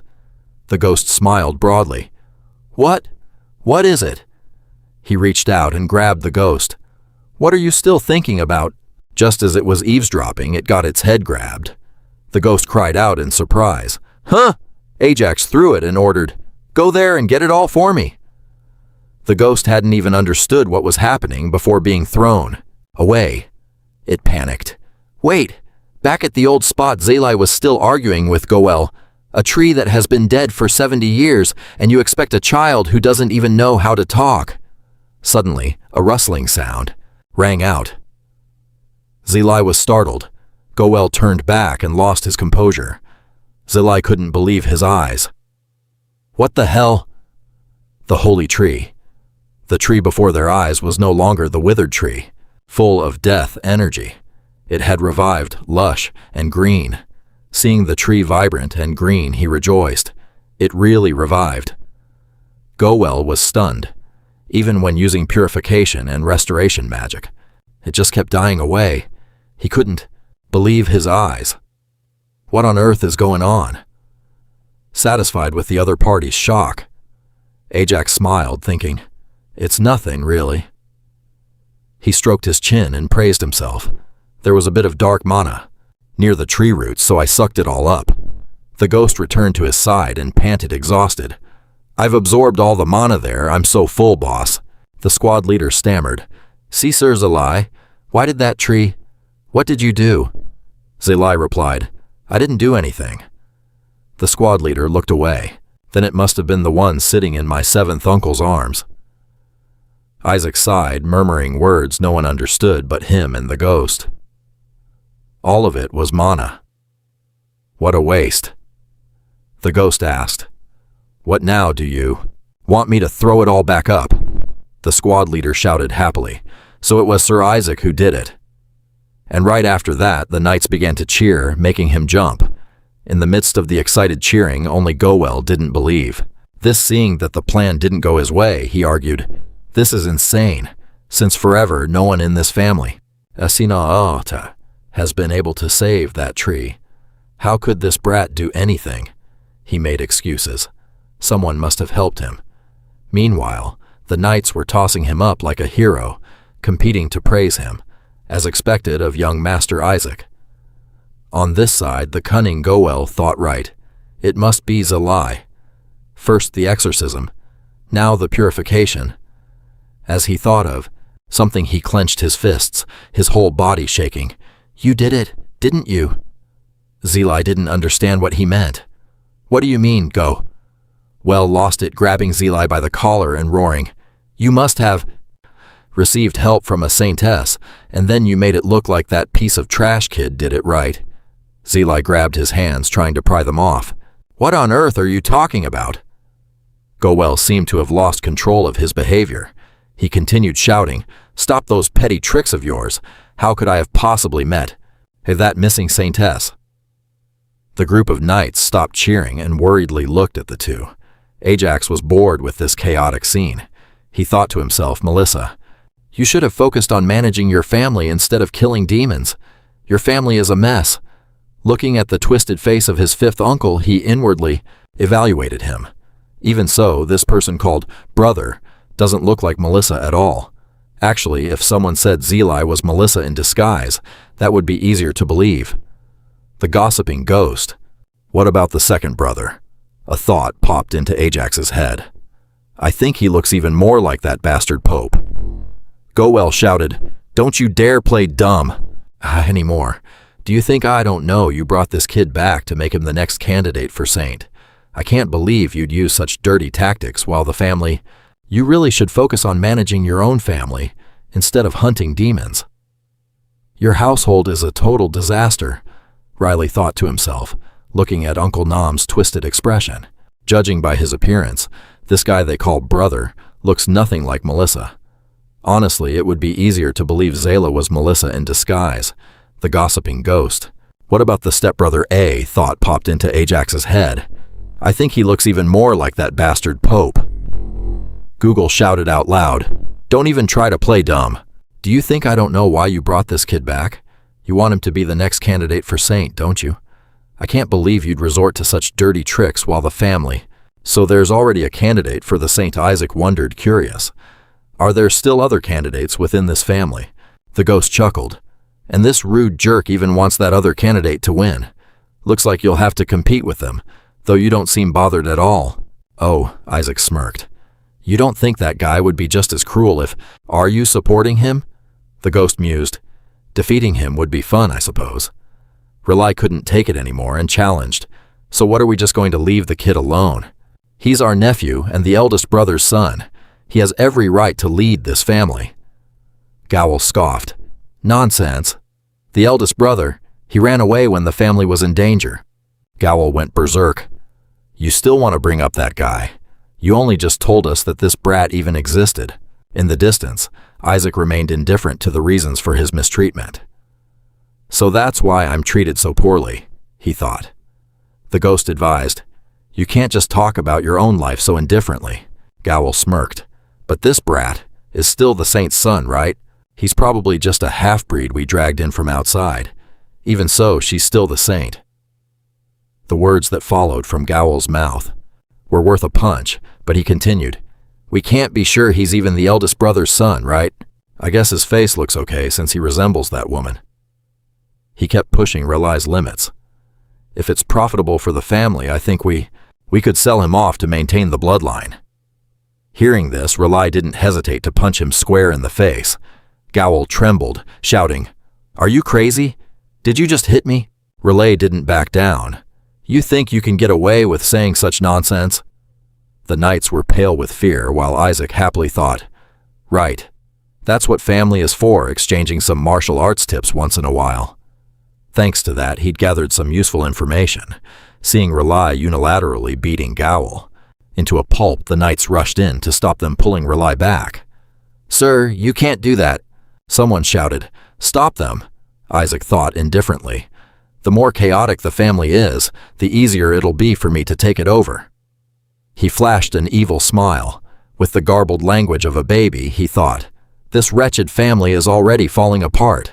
The ghost chuckled. Thinking about it, if this family collapses, won't you be doomed too?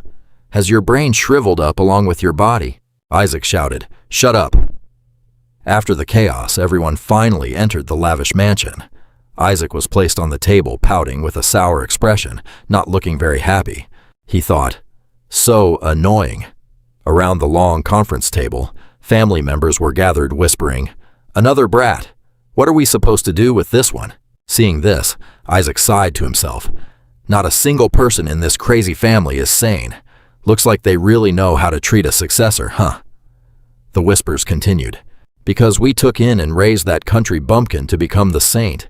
At least she shouldn't have given birth to this useless boy. She's not worthy of being the saint. Isaac felt like he was about to lose it. You're all insane. That's enough. A woman spoke up and everyone fell silent. She said, Rely, we've decided to raise this child in the annex to avoid drawing attention. This person was the second wife of the family head Elijah and the acting matriarch Hannah Susanna. She questioned, Why did you allow this child to come here? Isaac secretly noted, She's showing hostility right out in the open, huh? She's definitely the one behind those trying to push me to the annex. Gowl, bandaging his flattened nose, gritted his teeth. The acting matriarch was asking, I'm talking to you, don't you dare ignore me. Isaac thought, She must be the aunt of this insufferable uncle.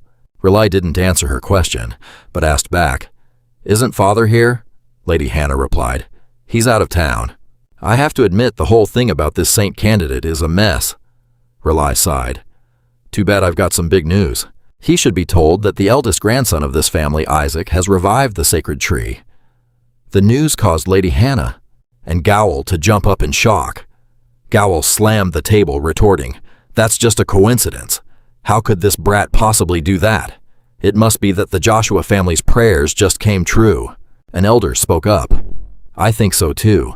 Even our family head couldn't find a solution. So how could a child like him do it? Hannah crossed her arms and sat down, agreeing. I agree. She smiled sinisterly. There was no evidence from the start. The elders chimed in.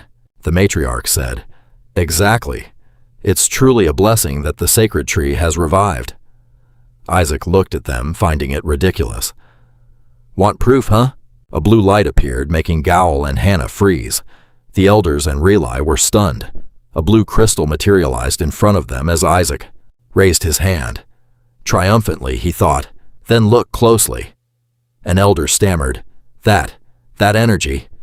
Seeing the crystal floating before Isaac, the elder gasped, It's the energy of the sacred tree, Isaac babbled.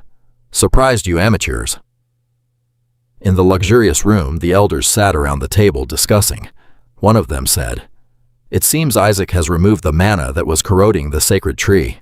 Another elder was startled. What, there is indeed manna on the sacred tree, but a newborn baby was able to remove it. The elder beside her replied, Isn't that the most logical explanation right now? The child directly manifested that manna into a physical form in front of us, didn't he? Another adjusted his glasses, looking thoughtful. That's right. But even if this exorcism method works, it definitely isn't simple. Just one small mistake and it could have completely killed the sacred tree. That's why the family head chose the cyclical purification method instead of direct exorcism. Gowl panicked, unable to believe what he was hearing. What on earth are they talking about? There's no way a newborn could do something like that. Relay strongly agreed with the elder's words. Isaac must have performed the dark manna exorcism by instinct. Isaac stood to the side, arms crossed, looking extremely smug. Exactly. Then everyone heard Relay continue. A child still nursing at his mother's breast has done something that no one in the Holy See could. Can't believe what they are seeing, listening to everyone. What on earth are they talking about? No way a newborn baby couldn't possibly do something like that. Riley completely agreed with what the elders were saying. Isaac must have instinctively exorcised the dark manna. Isaac stood nearby with his arms crossed, looking incredibly smug. Exactly. Then everyone heard Zayla continue. A child who is still breastfeeding has achieved something that no one else in the Holy See. That's possible after 70 years. Upon hearing this, Google immediately glared at Riley in fury. What on earth was he talking about? Google slammed his fist onto the table in protest. Elders, are you people actually believing this nonsense? He roared in anger. A newborn infant, capable of exorcism. The kid can't even talk yet. If outsiders heard this, they'd laugh in our faces for sure. Just look at him, even his supposed lineage from the Jutsu family isn't exactly credible. What if the truth is that he actually comes from some nameless clan? Isaac, bored, picked at his ear with his finger, indifferent to the ongoing discussion. Then Riley spoke up seriously. Respected elders, please hear me out. This child is destined to become a saint. He could even become the next pope. Isaac thought arrogantly. Exactly. You hit the nail on the head. Suddenly, a pair of hands grabbed him and lifted him into the air. Then Isaac heard that person add, and above all, this child will destroy the skeleton demon king. Isaac panicked. What the hell? It was fine ending at the last sentence. Hearing the mention of the demon king, the elders immediately began whispering, the skeleton demon king. That filthy creature. Hearing this, a woman wore a sinister smile and whispered to herself, You're digging your own grave, Riley. After that, she stared directly at Riley and Isaac. If you're so confident, she said.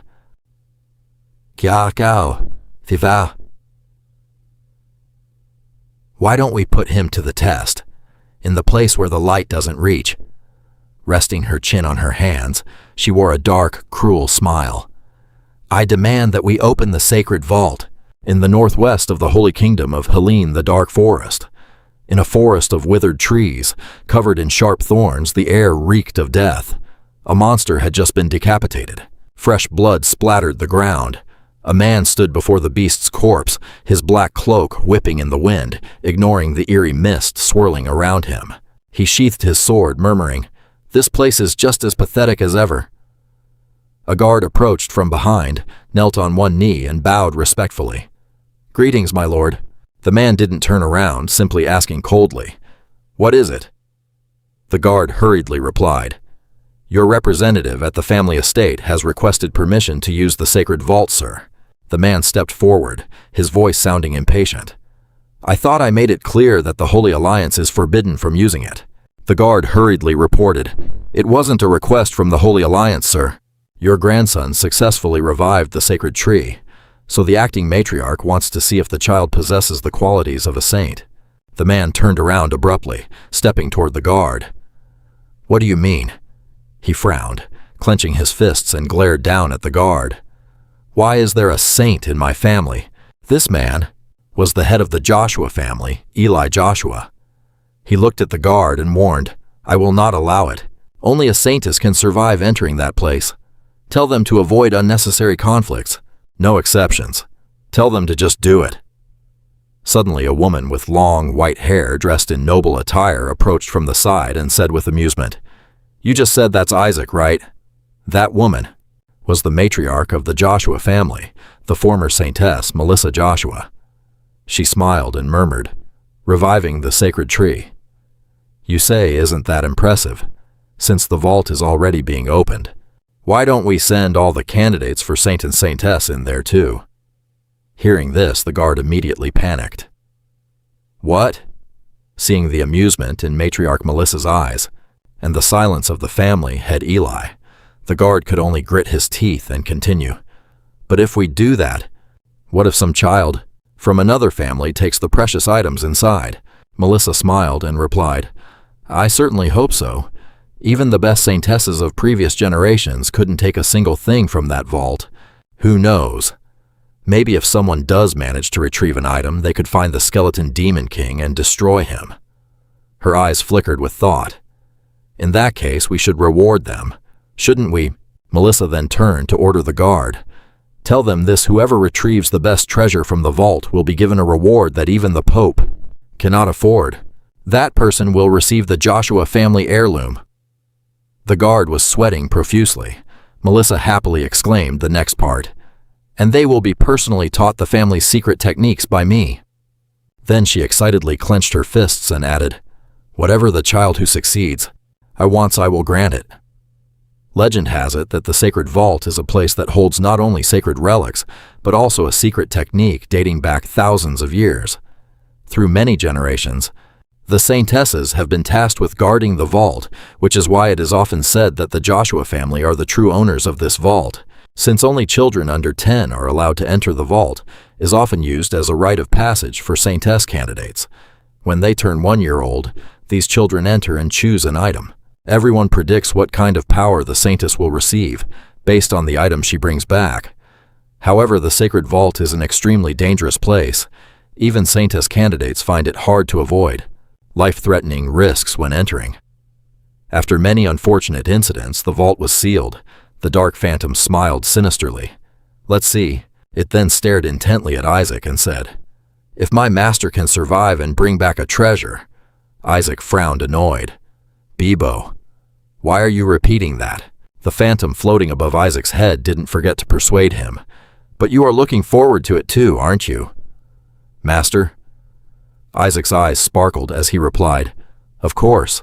He was extremely excited, continuing, "They say the corpse of the skeleton demon king is in there after all." Suddenly, a hand reached out and lifted him from the crib. "Are you excited, young master?" The captain of the Blue Knights smiled and said to Isaac, "The matriarch has opened the vault to all the candidates." Isaac was secretly shocked. All of them. As if answering Ajax's confusion, he joyfully tossed the boy into the air and said, "All the descendants of the 5 noble families are coming here. Even though that cursed Pope's family is coming too, I'm certain that no matter what happens, you will come out on top." Young master. Watching this scene, the ghost could only sigh. Looks like they're making a huge deal out of this, huh? Isaac was tossed high up, but his mind never stopped calculating. That's good. The more people there are, the easier it will be to distract them, and then I'll be able to reclaim my body much more easily. As soon as Isaac fell, someone else caught him. Then he heard a warm, familiar voice. "You have to be careful, Isaac." Riley brought Isaac in front of him and warned, "The demons captured from the battlefield. We'll be guarding that place." Isaac silently took note. So there will be danger because of the demons guarding that place.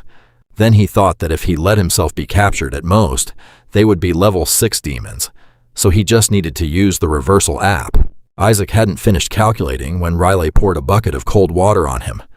"Level 8 demons aren't easy to deal with," he said, placing Isaac back in the cradle. As soon as he heard Riley, Isaac was startled. "What the hell? Why are level 8 demons there?"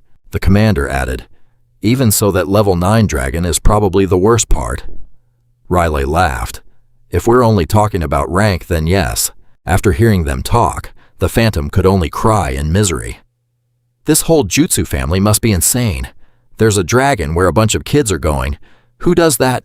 Speechless, the phantom tried to console him. "But at least you know quite a lot about dragons, right?" When the master didn't answer, the phantom turned to look. He discovered Isaac trembling, biting his finger, his face covered in sweat. The phantom was stunned. "Huh, what is it now?" Meanwhile, Isaac panicked, thinking, "Oh, I'm screwed."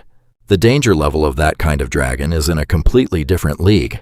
A long while later, the phantom heard Isaac speak. "Well, I may have scammed them a few times." The phantom asked, specifically how many were there, thinking of the anger of the dragons he had scammed. That bastard even scammed baby dragons. What the hell did he sell to those kids? That guy isn't even 300 years old yet. Even ancient dragons got scammed, let alone the little ones. "Damn that bastard skeleton." Isaac stammered. "About 70 of them, I guess." Isaac suddenly remembered something bad. "And they have good memories, too. They'll recognize my soul." The phantom looked at his master and smirked. "Maybe it's time I changed masters." Isaac gritted his teeth in anger and glared at him. "I can hear you, you know." Isaac slammed his chubby little hands against the cradle full of determination. "It seems I have no choice. So there are level 8 demons and a level 9 dragon in the achievement archive, but I can barely deal with level 6 demons right now. To fight them, I need to snatch all the mana cores from the Joshua family." Looking at the phantom's helpless expression, Isaac excitedly said, "Let's head to the annex." A new day began. The first rays of light warmed the magnificent, opulent palace. In a certain room, little Isaac sat behind the door intently reading a book. The cloud next to him worriedly asked, "Master, are you all right?" Not hearing an answer, it asked again, "Master, are you all right?" Isaac stared intently at the book in his hands, his face pale. He stammered, "Yeah, do you think if I could master divine power learning, these 3 spells would be a piece of cake? Why am I getting more discouraged the more I study? I'm not even weaned yet. I should just mind control him and force him to teach me, and that's it." The cloud excitedly shouted, "Master, you want to use black magic in front of the paladins. Are you planning to bury this house? And then you'll buy some really cool demons, right?" Isaac crawled on the floor, frowned, and glared at it. "What has happened to your personality over the last 150 years? The cloud laughed awkwardly. Isaac was exhausted. He looked at the book and rubbed his eyes. He thought to himself, I can't understand all this theory by myself. Little Isaac yawned tiredly. Suddenly a hand grabbed him. You look so tired. Riley and the captain of the Blue Knight squad walked in. He picked the boy up, hugged him, and cared for him kindly. I guess you've had a very busy day, haven't you? Isaac complained internally. Exactly, kids my age need 16 hours of sleep a day. While Riley was putting Isaac back in the cradle, the captain picked up the book with a very confused expression. Riley set Isaac down, then spread his hand before his eyes, muttering, Recreate. A stream of golden light appeared covering Isaac. Oh, a great spell. Go on, cast a spell, Mr. Is seeing Riley. Continue reading the spell instead of talking to the commander. Isaac hurriedly tried to climb out of the cradle. Seeing this, the cloud immediately stopped him. Please stay in one place. The cloud continued. Yeah, you need to get to the annex as soon as possible. You can't hide your identity here, right? Isaac suddenly remembered.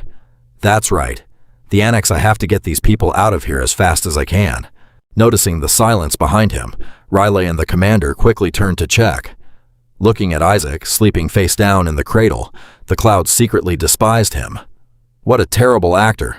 Who would fall for that Mage? The commander held the spellbook in his arms, smiling brightly. Master Isaac falls asleep so fast.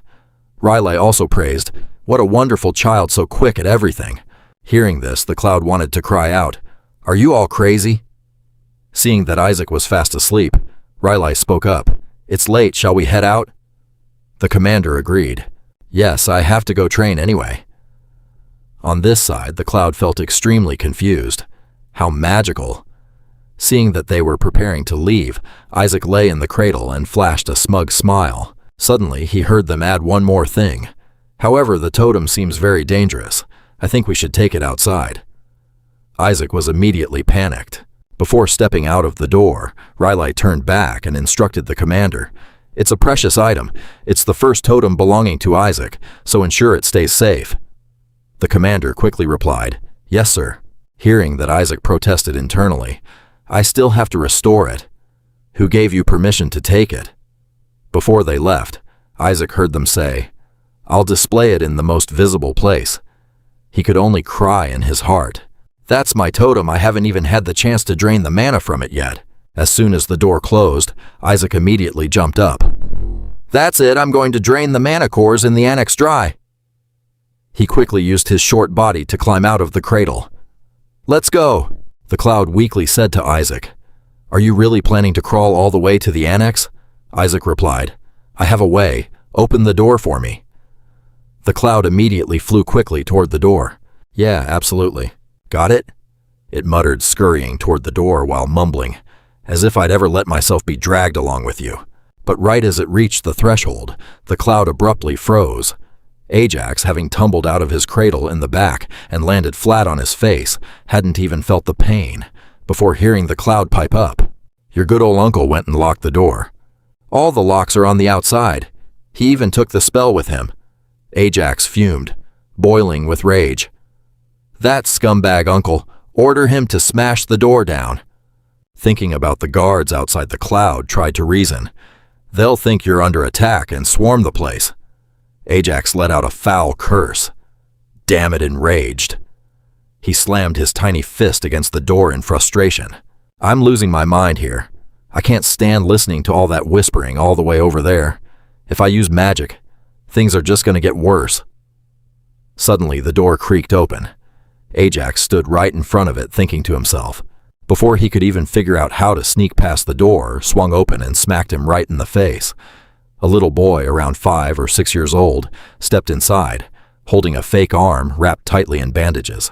Staring down at Ajax sprawled on the floor, the kid gasped in shock. Wait, this brat can't even walk yet. The boy who just walked in was none other than Joshua's son, Joshua Suri, a candidate for holy priesthood from the Joshua clan. 5-year-old Suri. Ajax panicked and instinctively touched his nose. Glaring at the kid in front of him, Suri thought with venom, This guy has got to be my enemy. Looking at the boy, Ajax thought, There's no way a toddler like this one, even a genius like me, couldn't create.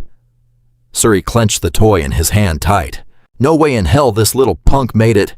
Suri snapped his hand open and a ring of golden light suddenly materialized in his palm. Ajax stared at the sight with intense excitement. Suri raised his hand, his eyes burning with malice. I'm the only one worthy of being canonized.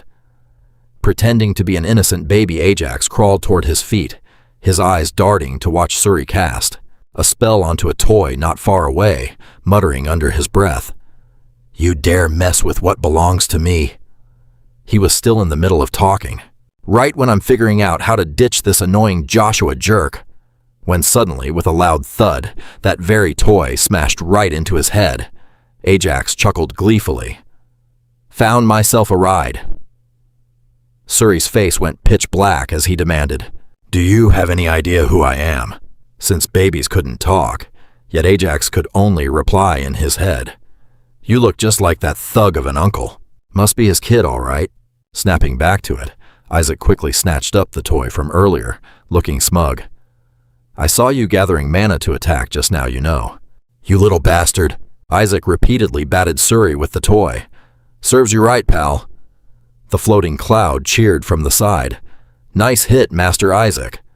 Isaac thought to himself while raining down blows, "You arrogant little punk. Better get used to being your daddy's riding horse." Unable to fight back, Suri could only take the beating in silence until he finally had no choice but to use holy power to defend himself. "You really think you're hot stuff, don't you?" Isaac grinned, rubbing his chin with a feigned look of surprise. Suri went on smugly, "Surprised nobody my age can even pull off a level 3 defensive holy shield." He concentrated his holy power and sneered, "Consider this a rude awakening." Isaac watched quietly as Suri executed the technique. Level 3 offensive holy power, holy radiance. Rings of white light materialized mid-air. "Eat this," Isaac gasped, his jaw dropping as he stared at the holy magic right in front of him. Damn, that's impressive. And then, a sly smile crept across his face. "Thanks for the meal." What happened next terrified Suri out of his wits. He watched in horror as a massive wave of purple light expanded completely surrounding Ajax. Suri's eyes went wide with panic as he stared at the toddler. How the hell did a defensive spell amplify to that extent? Watching Isaac play around with the spell, Suri thought, "How are you copying that? My uncle hasn't even taught that to me yet." Isaac babbled as if trying to say, "Many thanks for the lesson, big brother." Suri turned his head in absolute shock. "No way." Suri stood frozen as Ajax chuckled gleefully, pointing right at him as the offensive spell bounced backward. Suri shrieked, stuttering, "Wait!" Ajax watched on with a smug grin. The shadow muttered, "The whole Joshua clan must be out of their minds. Stuffing dragons into a daycare full of newborns like this." It continued, "Though, master, at least you have a profound understanding of dragons." Suddenly, Ajax started anxiously biting his thumb. The shadow panicked. "What's wrong with you now?" At that moment, Ajax thought, "Oh crap. Come to think of it, dragons really are dangerous. I've been scamming them for a long time." The shadow asked, "How many of them did you swindle, you bastard? You completely fleeced those baby dragons. Just what the hell did you sell to kids who aren't even 300 years old yet? Even a bunch of adult dragons got scammed, you bony piece of work." "What about 70 of them?" Ajax worriedly muttered. "We're screwed. They hold grudges like leeches. They're gonna notice their souls are missing." The shadow replied, "Isn't this a great opportunity for me to swap places with you, master?" Ajax scolded. "I heard that." Ajax slammed his hand down. With no other choice left, Suri stood completely paralyzed as he watched Isaac sit right on the shoulder of a towering, demonic shadow, with glowing red eyes staring straight at him. Isaac babbled, "What are you doing?" breaking into an excited grin. "Hey, Scabface, give me a piggyback ride, chop chop." Joshua Suri, letting Isaac tug mercilessly at his hair, kept his terrified eyes glued to every single movement of the ghost. Even so, his hands still gripped Isaac's legs tightly to keep him from falling. Panicking, he thought, "Focus. Just survive getting out of here first." Ajax stopped enjoying Suri's shoulders and started pulling at his hair again until it was a total mess, while Suri's body trembled uncontrollably. Helplessly carrying Isaac on his back and shaking with utter terror, he let out a shaky, whimpering plea. "Somebody, please save me." Beneath the pitch-black night, illuminated only by the bright moon high above the quiet garden, echoed faintly with Isaac's gibberish baby talk. With one hand clutching Suri's hair and the other pointing with his toy, Isaac's little mouth kept barking orders at him. Left to the left, Suri, carrying Isaac on his back, dragged his exhausted feet step by step, following those directions. Panting heavily, Suri stopped in his tracks, completely worn out. A disgusted Ajax frowned and snapped, "You want to die?" Snapping back to his senses, an exhausted Suri questioned him. "In the middle of the night like this, where the hell are you even trying to go?" Suddenly, his feet take a half step back. Terrified, he looks up at what's right in front of him, sweating all over, and stammers out in pure panic. It's the Joshua family's second annex, the haunted house." While Isaac looks deep in thought and the phantom observer mocks him, he panics and thinks, "Why the hell did this psycho drag me here? People have died here. That's why the head of the family strictly forbids anyone from entering." Suddenly, both Isaac and the phantom observer light up with excitement. Chuckling, the phantom observer chimes in, "Looks like there are dozens of them in here." It stares at each cluster of mana rays scattered all over the house and says, "My lord, you had to risk your life grinding for decades just to gather this much mana." Isaac waves the toy in his hand, gesturing for Suri to go inside, while whispering under his breath, "Let's move, kid." Suri gets the hint and screams in a panic, "You want to go in there? No way, we can't go in there. The adults explicitly said, we're not allowed." Before he can even finish his sentence, a ghost suddenly materializes right in front of his face, threatening him with a sneer. "Shut your mouth and walk, puppy."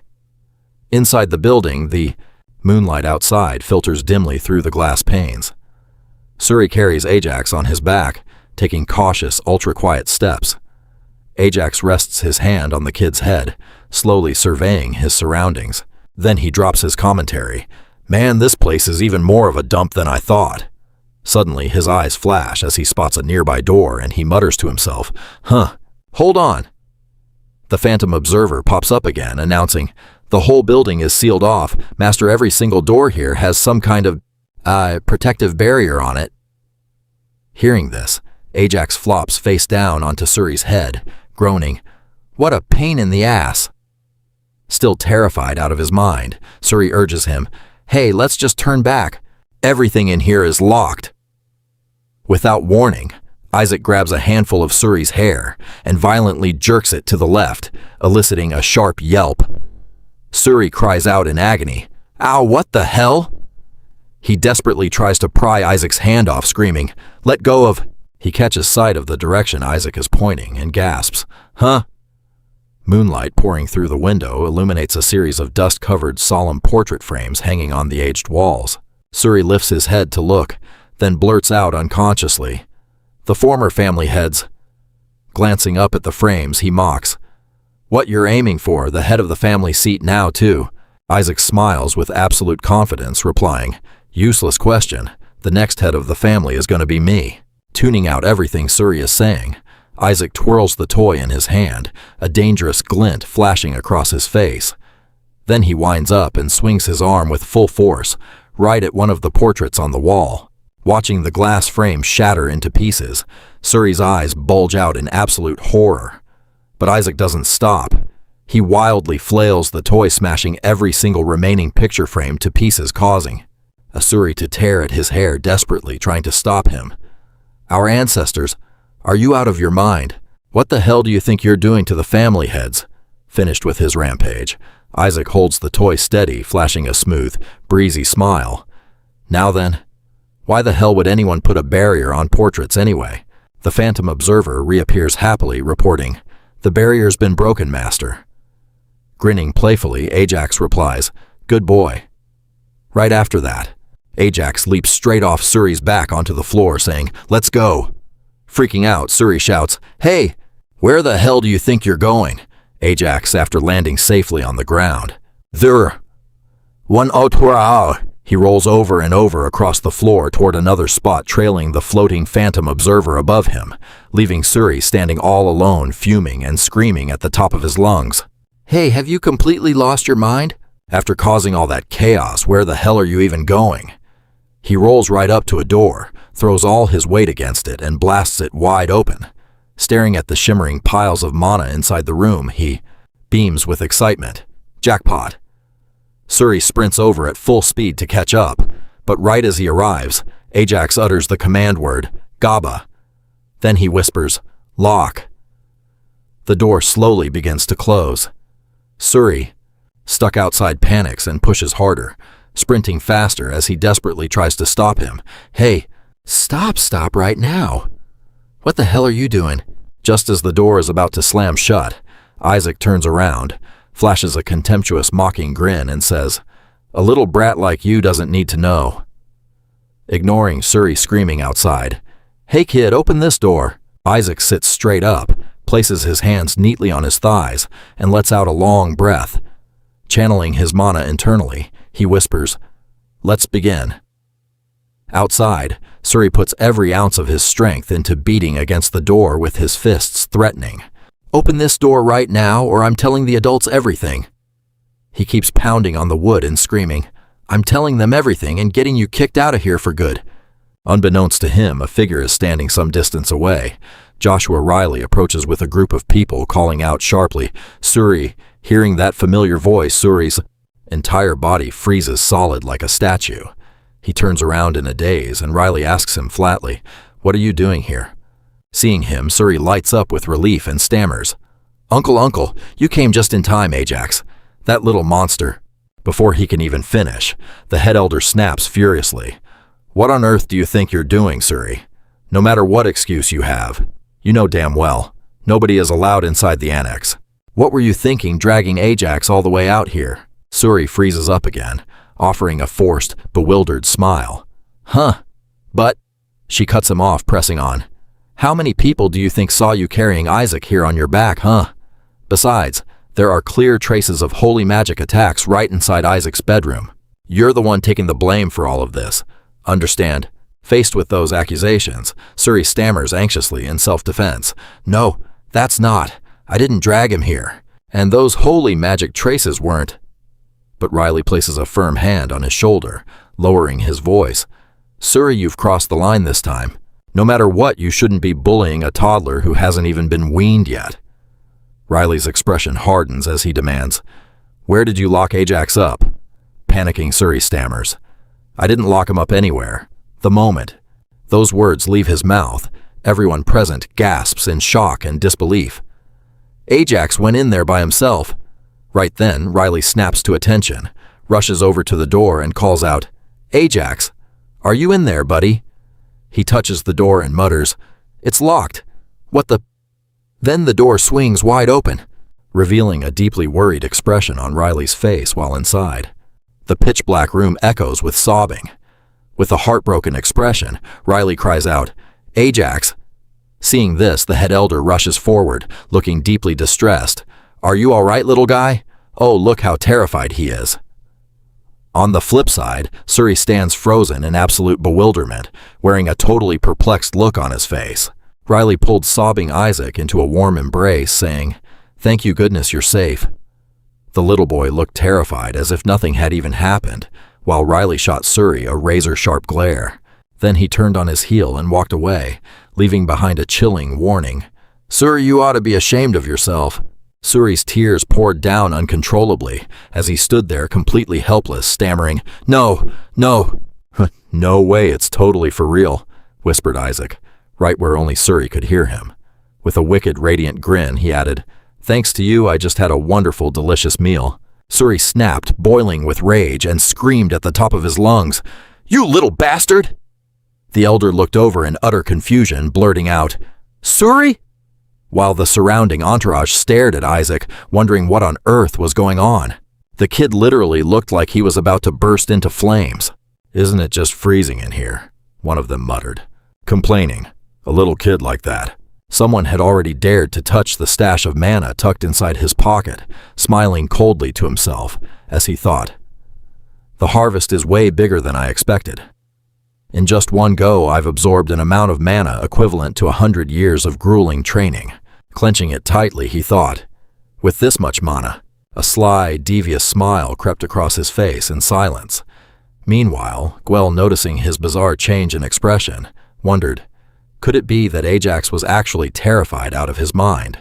Over at a magnificent towering castle somewhere, a certain someone turned to Isaac and said, "Isaac, I'd like to introduce someone to you." Isaac lazily glanced up.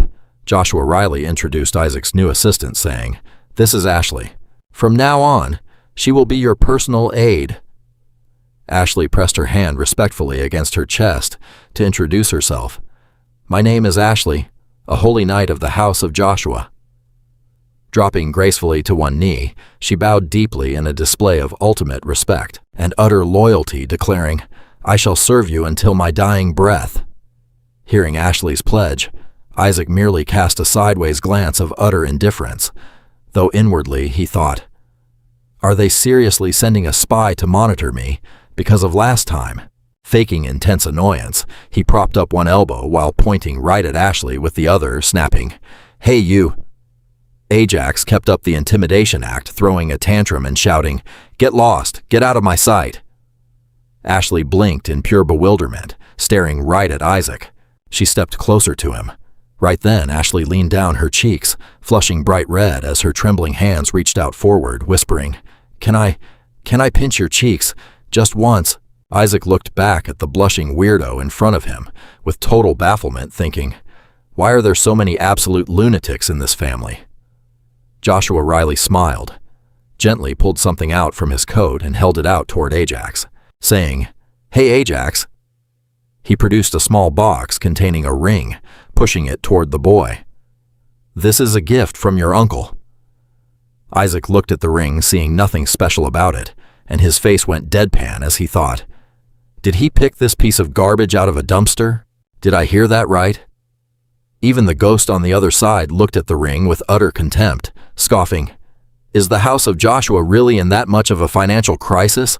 How could he possibly call this a proper birthday gift for the young master?" Ashley caught sight of the ring and instantly gasped.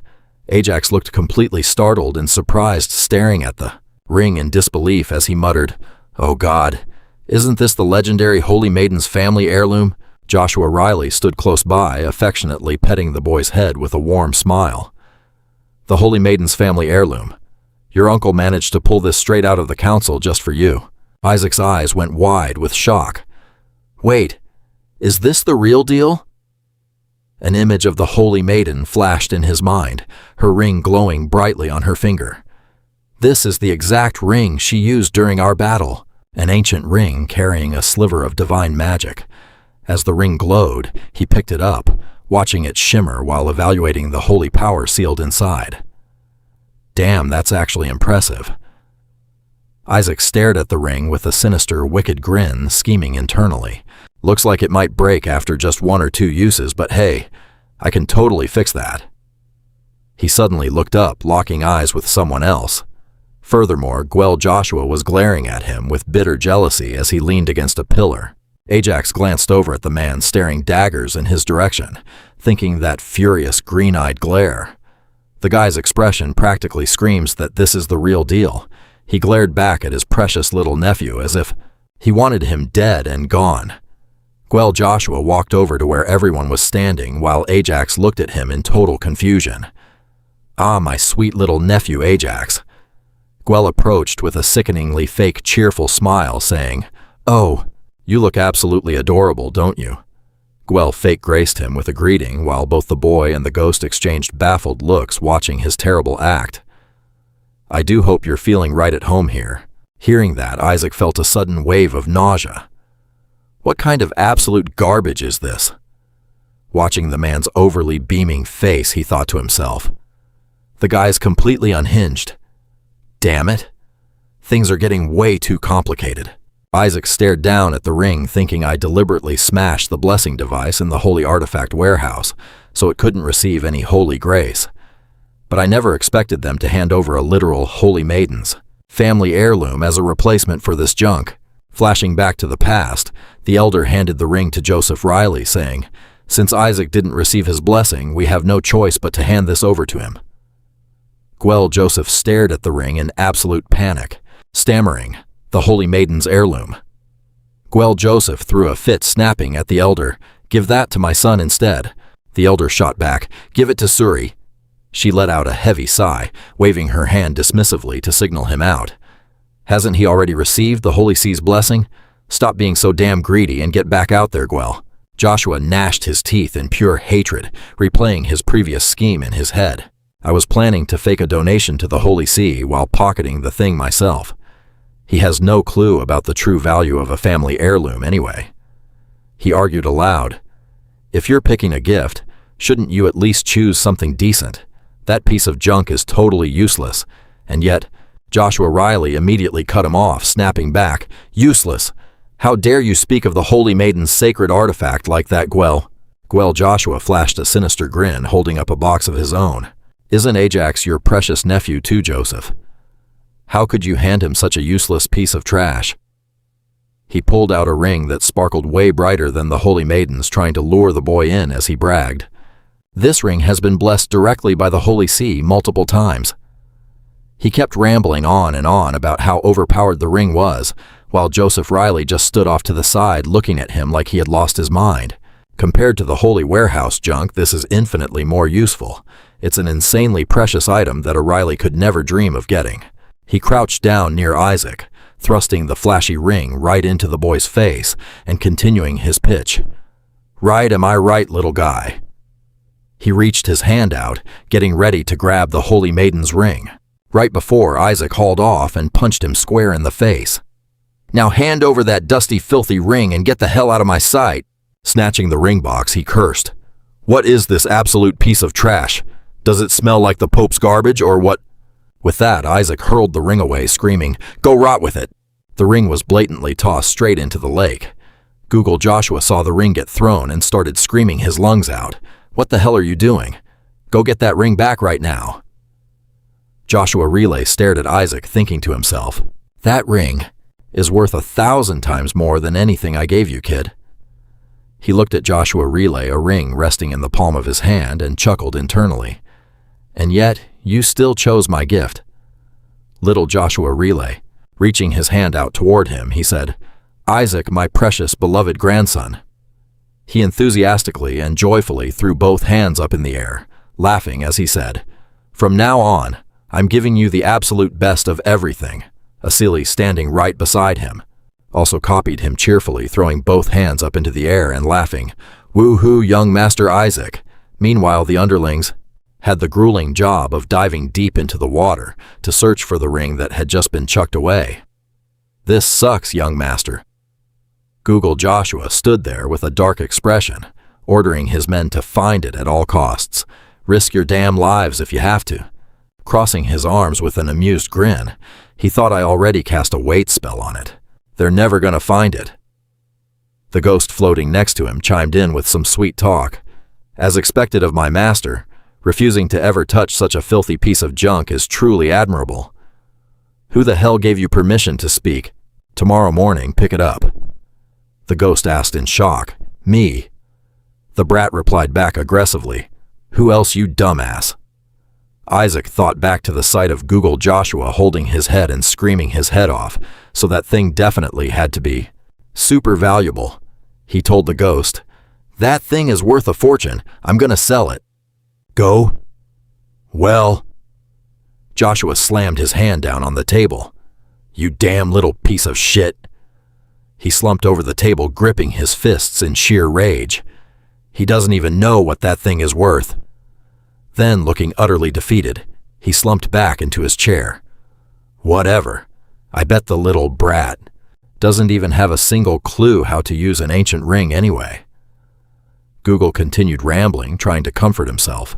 "An item like that can only be used by someone completely incapable of holy magic.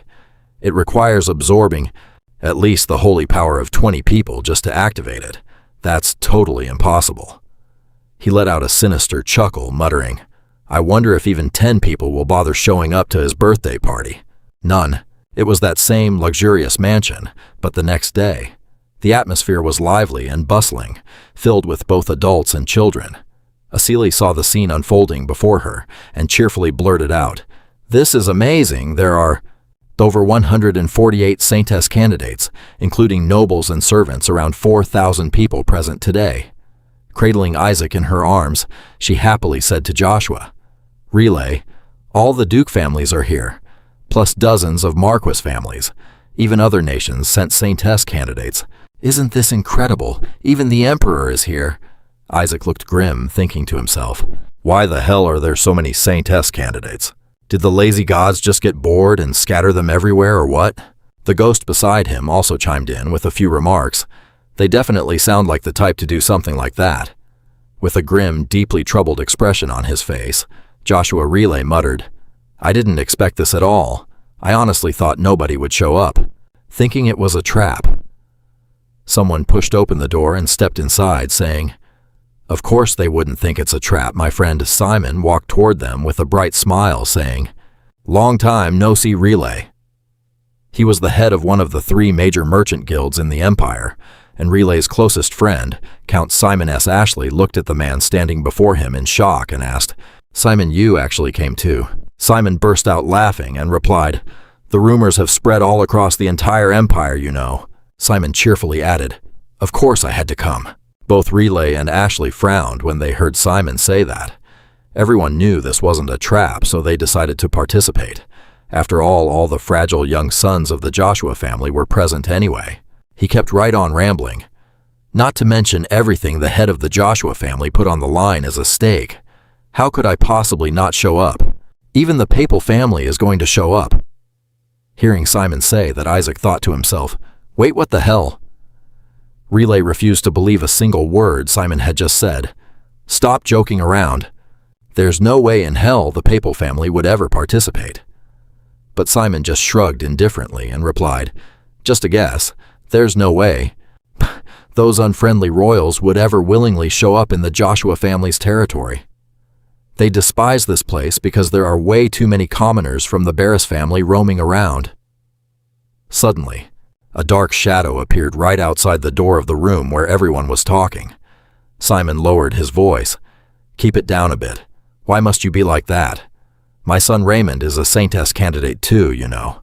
Besides, this event is being hosted by the Joshua family anyway. The royal family has zero reason to get involved in this mess." That mysterious dark shadow grabbed the door handle. "You need to watch your words." Before Simon could finish, the door swung wide open and someone stepped inside. Everyone panicked and looked toward the doorway. "Don't pay attention to those guys, whose faces always look like they just stepped right in dog shit. Elders always say there's nothing more dangerous than a foul-mouthed friend." Harry Barry pushed his way in and appeared. Sure enough, the ancient wisdom summed it up without a single error. Both Relay and Simon felt a chill of terror as Cardinal Barry appeared with a vicious expression on his face. He slowly walked toward them and said, "Just think about it. The pathetic, weak man of the Joshua family is actually hosting an event like this. I sure hope the child of your household manages to pull something decent out from the vault of sacred relics, just to salvage whatever's left of this family's dignity." He flashed a sinister grin and said, "I'm genuinely curious to see how a brat from the Relay family dares to call himself a Saintess candidate." Asili heard what he said instantly, growing alert as she pulled Isaac tightly into her arms. "We still haven't even managed to meet him yet." Then she sneered and said, "Well, anyway, this is still an opportunity for you, Barry." Raising a hand to his chest, the man wore a thoroughly deceitful expression, and the gloomy, oppressive atmosphere surrounding him completely contradicted his polite words. "I sincerely pray that the Saintess candidate can elevate your family's reputation." Relay broke out in a cold sweat, thinking to himself, "This is a total scam orchestrated by the Holy See. The number of people wearing black cloaks is just increasing by the day. The number of Saintess candidates jumping from 25 to 148 in just one single week was already super suspicious to begin with. The only logical explanation is that the Holy See is deliberately turning a blind eye to these mysterious Saintess candidates popping up out of nowhere. With blood splattering all around them, everyone desperately wants their own child to be chosen as a Saintess candidate. Once kids like that are shoved into the vault of sacred relics, they won't be able to avoid trying to eliminate the weakest rivals." Relay clenched his fists tightly. They might even try to murder the boy in all that chaos. He whipped his head around to look behind him, where Asili was standing and holding Isaac. If that actually happens, Asili and the child... Looking confused, the little boy stared at his uncle Relay, who was anxiously thinking, Isaac is going to be in grave danger. Belonging to the Joshua family, a stone statue depicts a child being held in a woman's arms. Aside from the family's prominent status and fame, it is completely useless, however. For those who want to seize the superior genes of the Joshua family, or those who want to win the favor of the papal family, and those who despise the lineage of the saintess, that Joshua child, nothing less than the perfect prey. A mysterious cloaked figure stands before a child.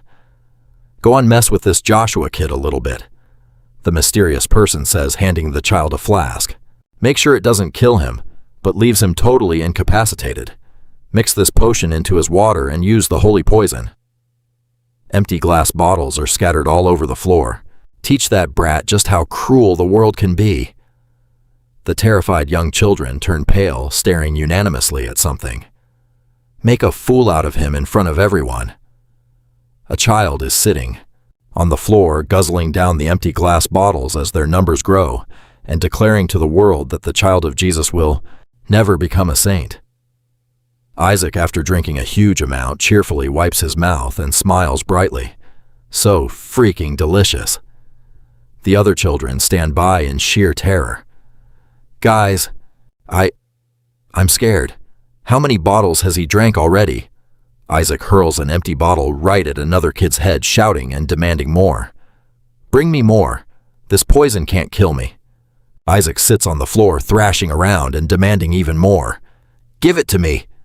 The kid who just got hit in the head cries out loudly. I want to go home. I'm so scared. Two people whisper to each other. What's wrong with that kid? I thought you put a laxative in there. Or did you grab the wrong bottle?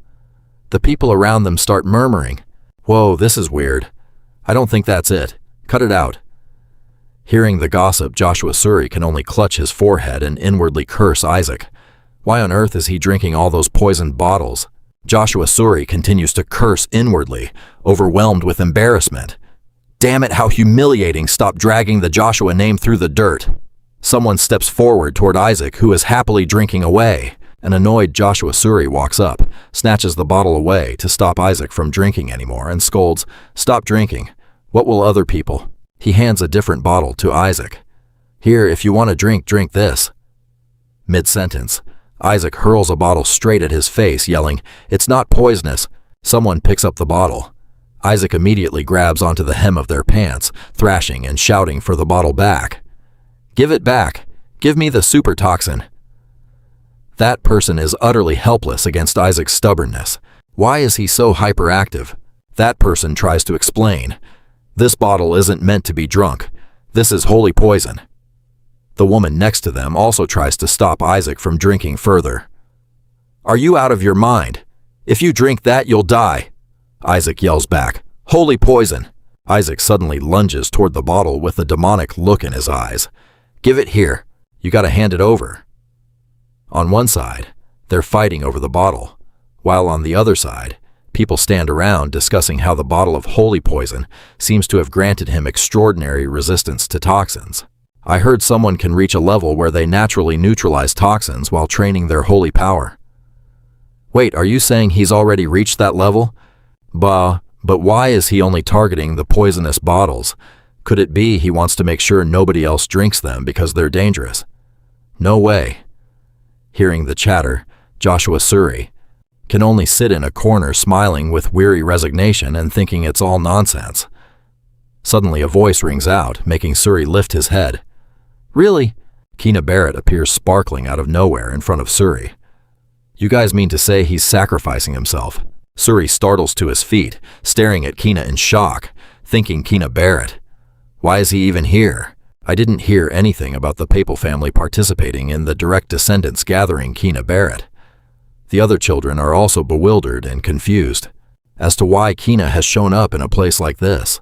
Wait, isn't that Kina Barrett? Why would the papal family be in the Saintess's treasury? Isaac has won, seizing the bottle and brazenly sits on someone's back while drinking. Well, I guess we know who the winner is, huh? Huh. Kina looks toward Isaac thinking, So this is the brat who was supposedly guaranteed to become the saint. But can that pure hair color really exist in the Barrett Papal family too? Kina thinks about the Joshua family's hair color. Everyone else from that family has hair that looks like literal dirt. Kina smiles deviously and speaks up. What's wrong with a member of the Papal family showing up in the treasury? Of the saintess. Kina continues, but what the boy says shocks the person standing right next to him. The Papal family is the leader of all clergymen, therefore the saintess's treasury also belongs to our family. As soon as the boy finishes speaking, everyone around gasps in shock. This makes Kina even more amused, and he laughs out loud. I'm simply coming to take what belongs to me. Why do you guys find that so strange? Isaac stops drinking to look at Kina with contempt, thinking, judging by that arrogant way of talking, he's definitely from the Papal family. A bright, glowing flame radiates around Kina. But that brat is a genuine monster. Just the sheer amount of holy power he has exceeds even a bishop, the #1 candidate for the saint. Isaac, lost in his thoughts, abruptly stops when he hears Kina speak. Using those petty procedural methods just to humiliate the host. Well, yet you people call yourselves candidates for the saint. Kina keeps babbling with contempt. How pathetic. What's so fun about harassing a baby? Kina takes a step forward toward Isaac as he speaks. An infant couldn't possibly have the ability to resist poison. The boy bends down on one knee, looks at Isaac and says, he must be protected by the power of the saintess. Looking at Kina, Isaac can only inwardly curse his family inherited pure stupidity. Kina fake smiles, creating 2 small flames in his hands, pointing them toward Isaac and says, how pitiful. Don't worry. Let Big Bro detox you. Seeing Kina use magic, the surrounding crowd starts murmuring. He can already use holy detoxification spells. Look at the scale of his holy power. That's at least level 5. Just having Ajax around is such a pain. Who knows what that little punk is plotting? Watching Kina, Ajax curses under his breath, thinking, you really trying to use me? Fuck, to show off your skills. You're slick, I'll give you that. Wearing a fake smile, Ajax suddenly strikes Kina right across the face. Kina's head whips to the side from the blow, and out of nowhere, another kid points and yells, his holy power is gone. Kina's eyes go wide with shock. He quickly drops Isaac, completely unable to believe what just happened. His holy power has been completely neutralized. No way, not by a brat like him. Kina stares at the palms of his hands in horror, wondering if that kid is actually stronger than him. Glaring at Ajax's murder intent radiates fire from around the kid, as he clenches his fists, mentally cursing, damn Joshua maggot. Ajax flashes a mocking, provocative grin and taunts, what are you staring at, kid? I'll smash your skull in with this bottle. Just as Ajax is threatening Kina, someone rushes in and grabs him, trying to hold him back. Stop, don't do it. He's just watching out for him because they're family. Smack. He slaps the person trying to save him right across the face. Such disrespect. Kina looks over at Ajax with utter confusion. Do these people really think they stand a chance against the Papal family? Does he seriously think he can protect him? Suri pins Ajax down, rage written all over his face, but Ajax can only curse under his breath, completely helpless. If it wasn't for me, you idiots would have had a bottle smashed into your skulls. If you had relied on me, you would have gotten yourselves killed already. Kina brushes it off, trying to save face and glossing over it. Whatever, I probably just caught him off guard. After all, he's just a baby. Kina turns around, waving goodbye as he walks off. See ya. Good luck, you Joshua brats. The least you could do is pick up some mud to keep your family's dignity intact. Gritting his teeth in pure rage, Ajax watches Kina leave, totally stuck because Suri's still holding him down. Pinned tightly against Suri's chest and unable to budge, Kina suddenly stops, turns his head back and shoots Ajax a provocative look. But obviously the best treasure around here is going to be mine. What are the Joshua folks too scared to even get near the Lich King's corpse? Everyone stares at Kina, stunned that such words are coming out of a little kid's mouth. Hearing Kina run his mouth, Suri sighs in annoyance. Man, what a pain in the ass making a scene for no damn reason. Suri gasps in shock as Isaac aggressively grabs him by the collar, looking like he's ready to throw hands. What the hell is your problem, Suri? As Isaac and Suri tussle back and forth, someone shouts, "The family head promised to hand down a secret technique to whoever brings back the Lich King's body." Suri panics and yells at the top of his lungs, "Melissa, are you out of your damn mind playing with my corpse?" Hearing that, Isaac freezes in shock. Suddenly, Isaac drops to the floor, shivering. He shudders as he remembers the skeleton wrapped up in red fabric and tied with a bow like a holiday gift. Sitting around and messing with bottles in the middle of a bunch of kids, Isaac looks up at the sky in total boredom. Reminiscing about his days as the Lich King Azak, he thinks, "I've accumulated centuries worth of mana inside this body. If I can just get my hands on it, hitting level 10 will be a breeze." His eyes flare up with angry irritation as he glares at the kids around him. But right now, these little brats are watching my every move. There's no way to sneak it out. Crushing the bottle in his hand, Ajax tosses it aside, thinking, "Whatever. Anyone who gets in my way is getting trampled." Suddenly, a voice cuts through the air, grabbing everyone's attention. As they all gather around, it turns out to be an elder, announcing that it's time for everyone to leave. "So pay attention from here on out." He starts explaining, "This relic vault is a sacred sanctuary holding holy artifacts from past saints." Isaac groans internally. Here he goes with the history lesson again. At this rate, when the hell are we ever leaving? Turning his head, he starts crawling off in another direction, muttering, "So boring." Suri notices and calls out, Hey." Watching the direction Ajax is heading, Suri calls out under his breath, "Where the hell are you going?" Out of nowhere, a massive explosion goes off, making Suri shield his face and scream in panic. He yells out for the elder, Meanwhile, Ajax is moving at an insane speed, flying forward with a giddy smile, thinking, "Time to test out the holy magic I just learned." The elder screams in absolute terror. "Ajax, no, that's a restricted zone," he yells, sending chills down the surrounding kids' spines. "If you go that way, every single trap in the relic vault is gonna trigger." Everyone scrambles toward Ajax, shouting, "Stop that damn bastard!" Back in the Joshua family's banquet hall, Ashley says anxiously to Zaleh, "I hope the young master's okay." People all around the banquet hall chime in. "We've established a connection inside the relic vault, broadcasting live through a magic orb. The spirit beasts are trailing the third-place candidate, so we'll provide live updates. The first door of the relic vault is open and the candidates are heading inside." Rila frowns, thinking anxiously. They're already in. An announcement rings out. The candidate currently in third place is Peter S. Simon, the iron-fasted my son. The announcements continue. In second place is Suri Joshua. Google scratches his head in surprise. "Wait, that's my boy." The announcer keeps going, but stammers in sheer disbelief. "And in first place is Isaac Joshua." Everyone gasps in unison, leaving Zaleh and Asili completely dumbfounded. Meanwhile, as Isaac keeps hurtling forward, shouts echo through the air, "It's Isaac Joshua." The elder chases after him, completely out of breath, begging Isaac, "Please no, not that way."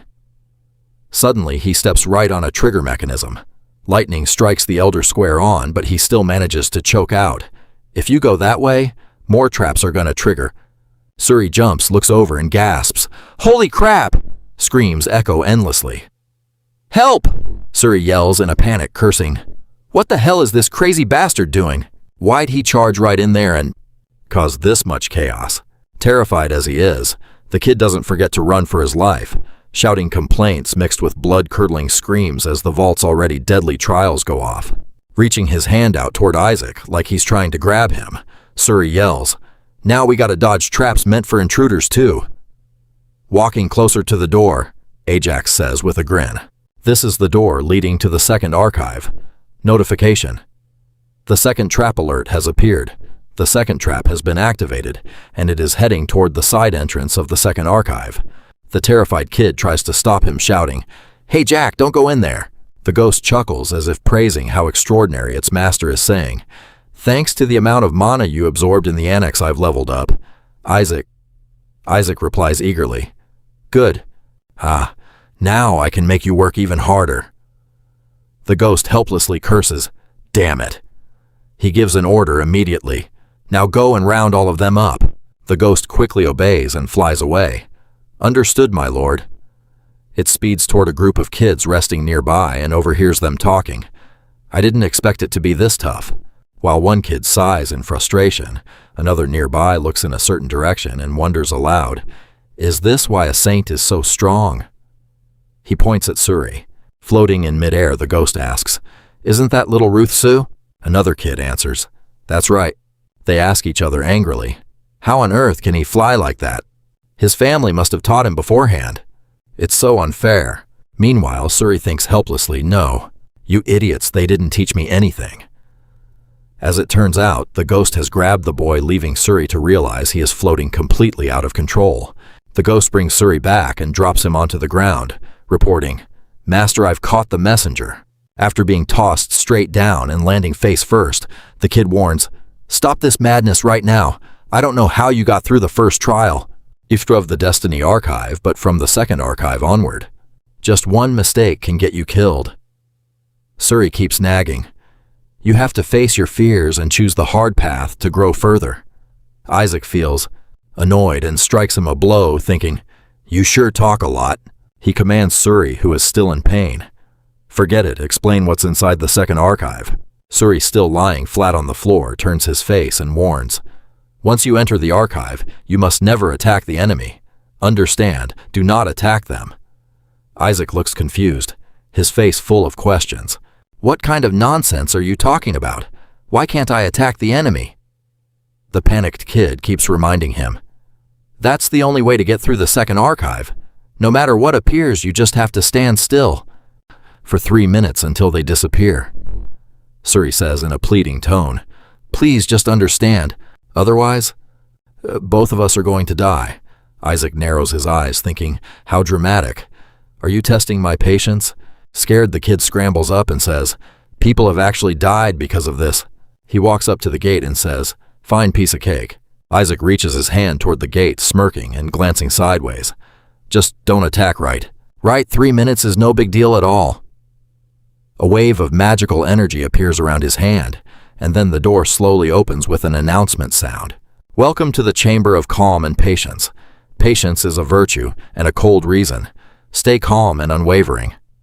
A beam of light appears in front of Ajax, "And your patience will lead you to the light." A bold footstep echoes through the wide space as Kinna and his entourage advance. Forward. A frightened lackey asks, "Are you sure this is okay?" "We're reaching the end, you know." Kinna smiles cunningly and says, "There's no reason for me to walk the dangerous path ahead. Meat shields can do that job for me instead."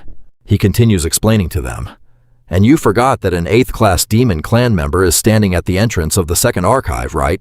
Those who went ahead are definitely trapped there." Kinna points forward, acting like he knows it all. See, a blindingly bright beam of light flashes, dazzling the lackey who was just wondering about it. Kinna says with a sinister tone, "The trial has begun." Ahead, the door is slowly opening. A gentle voice sounds like a reminder, annoying Ajax, "Don't get distracted." A face as sculpted as a statue gradually appears. It turns out to be a very handsome god, gently announcing, "And your patience will lead you to the light." He continues, "And if you," before he can even finish, Ajax furiously unleashes a strike to obliterate him. "What the hell is this shit?" Suri is horrified to see him attack. The kid remembers his previous promise and thinks, 3 minutes wasn't supposed to be a problem. Good grief. Suri cries out, looking up at the sky. "You're completely out of your mind." Then Isaac clenches his fist in anger and fires back. "Can I possibly stay patient after seeing the face of a god?" The ghost chimes in. "I think 3 seconds was already long enough." The notification for the second gate rings out. "You have failed." It continues as a wooden hand appears. For those who cannot endure, a wooden monster steps out. "Let divine punishment fall upon you." Suri stammers upward in fear. Meanwhile, Ajax is ready, gathering his power, and immediately unleashes a terrifying technique. As if wanting to tear the monster apart, Suri was once again left speechless. Ajax had finally destroyed the source of power right in the middle of the monster's belly, and Suri could finally see it clearly. The whole thing. And that only made the kid even more shocked, thinking, "What the hell is this?" The wooden monster had been smashed into a pile of scrap wood by Isaac. Isaac thought to himself, "Is this level 8? Are you messing with me?" He was so furious that he couldn't control his facial muscles. "This golem was created by the magic of one of my subordinates," Isaac thought, remembering his old underling, one of the elite demon insects of the skeleton demon king, the 14 spiritual familiars. This was their unique type of magic. The wooden debris of the monster gradually dissolved with his thoughts. Have they been working like dogs for the Jutsu family? Or could it be that this place has something connected to my own physical body? Continuing his thoughts, he moved forward step by step. "I've got to see this for myself," Suri suddenly asked in astonishment. "Hey, where are you going?" Suddenly a loud, proud voice echoed, making both of them turn around to look. "I never thought those kids from the Jutsu family would actually lend me a hand." Pushing aside the nearby branches, a red-haired kid, acting like a know-it-all, pointing at Isaac and Suri, said, "See, I told you the Joshua house knows how to overcome challenges. Turns out that boy is Nizor Chapet, a devout cardinal, one of the 5 faiths, and the 3rd son of the Sepet ducal family." The eager kid commanded, "Thanks for helping us defeat the gatekeeper. Now get out of the way. We're going to enter the 2nd storage vault first." The kids around him kept snitching. "You have no idea how much we suffered because of that little brat." "That's right, if you go in first, you'll trigger all the traps," Isaac calmly thought to himself. "Are there really still this many survivors left?" Sepet pointed at Suri and said, "I never thought Joshua's kids would do such despicable things." Amidst the shock of Suri and Isaac, the kid continued to interrogate Suri. "You're teaming up with him, aren't you?" The panicked boy denied it, despite everyone completely ignoring him. "No, we're not," I said. "No. Are you listening or not?" Ignoring Suri's words, Chapet continued, "This kid dodged all the traps, didn't he? Do you think he could have done that on his own?" He spotted the ring hanging around Ajax's neck and boldly asserted, "Look at that. It's an artifact." Right away, Cepheus snatched the ring. "This ring definitely contains something," he proudly announced to the kids around him. "Everyone look at this with this. We'll avoid every trap ahead." Suri helplessly muttered to himself that he really understood Cepheus now. The boy kept watching Ajax and worriedly thought, "He's just sitting there quietly. It's making me so worried. He's not the type of person to let others take his stuff." Chapet turned around and smugly declared, "Step aside, you turtle family losers." He excitedly claimed that he would be the one to bring back the skeleton demon king's corpse, something no one had ever done before. It would be him and no one else, the 3rd son of the ducal family, the cardinal. As soon as he finished his sentence, Nizar Sepet immediately stepped on a trigger mechanism. Suddenly, a flash of light illuminated the boy's joyful face, making him wonder what was going on. An explosion happened right where he was standing, making Chapet scream loudly in agony. The surrounding kids yelled out, "It's a trap!" "What is this?" Suri suddenly realized. Just looking at Isaac's satisfied face, the boy guessed. He used them as bait. Thick dust and smoke gradually rose inside the storage vault. Suri was carrying Isaac on his back, walking past the injured kids lying all over the ground, heading toward the 2nd storage vault. Isaac smiled contentedly, thinking to himself, "All the landmines here have been cleared out." He suddenly paused. Isaac wondered to himself, grabbing Suri's hair, "Why are those kids following us?" The dark-haired boy admiringly guessed, "That kid must have some kind of divine sensory perception." Another kid chimed in, "Maybe because he comes from the Saintess family." They continued to convince one another. Nizar had acted weirdly. That ring probably just looked like an antique. Another assertion rang out, "That's right, the Rosthua family would never do such a cowardly thing." The ghost laughed happily and announced, "Looks like they've finally understood the greatness of my Lord Master. It's wonderful." Ajax gritted his teeth and replied, "I don't want their recognition." Suri weakly advised in his head, "Run before it's too late. These kids are scarier than any demon insects." Suddenly, a complimentary voice rang out, puzzling Ajax. "If there really is a saint in this world, I think it would be someone like you." A blond boy, looking quite friendly, introduced himself. "Nice to meet you, youngest of the Joshua family. My name is Paris, Julius II, Prince of the Julius Kingdom." The kids nearby, whispered among themselves, but it didn't escape Isaac's ears. That's the kingdom located east of the Helen Holy Empire. I heard the prince there received a divine blessing. He secretly planned. Oh, this guy seems useful. Suri's hesitant voice broke out, catching Isaac's attention. Isaac, kid, he announced. We've arrived.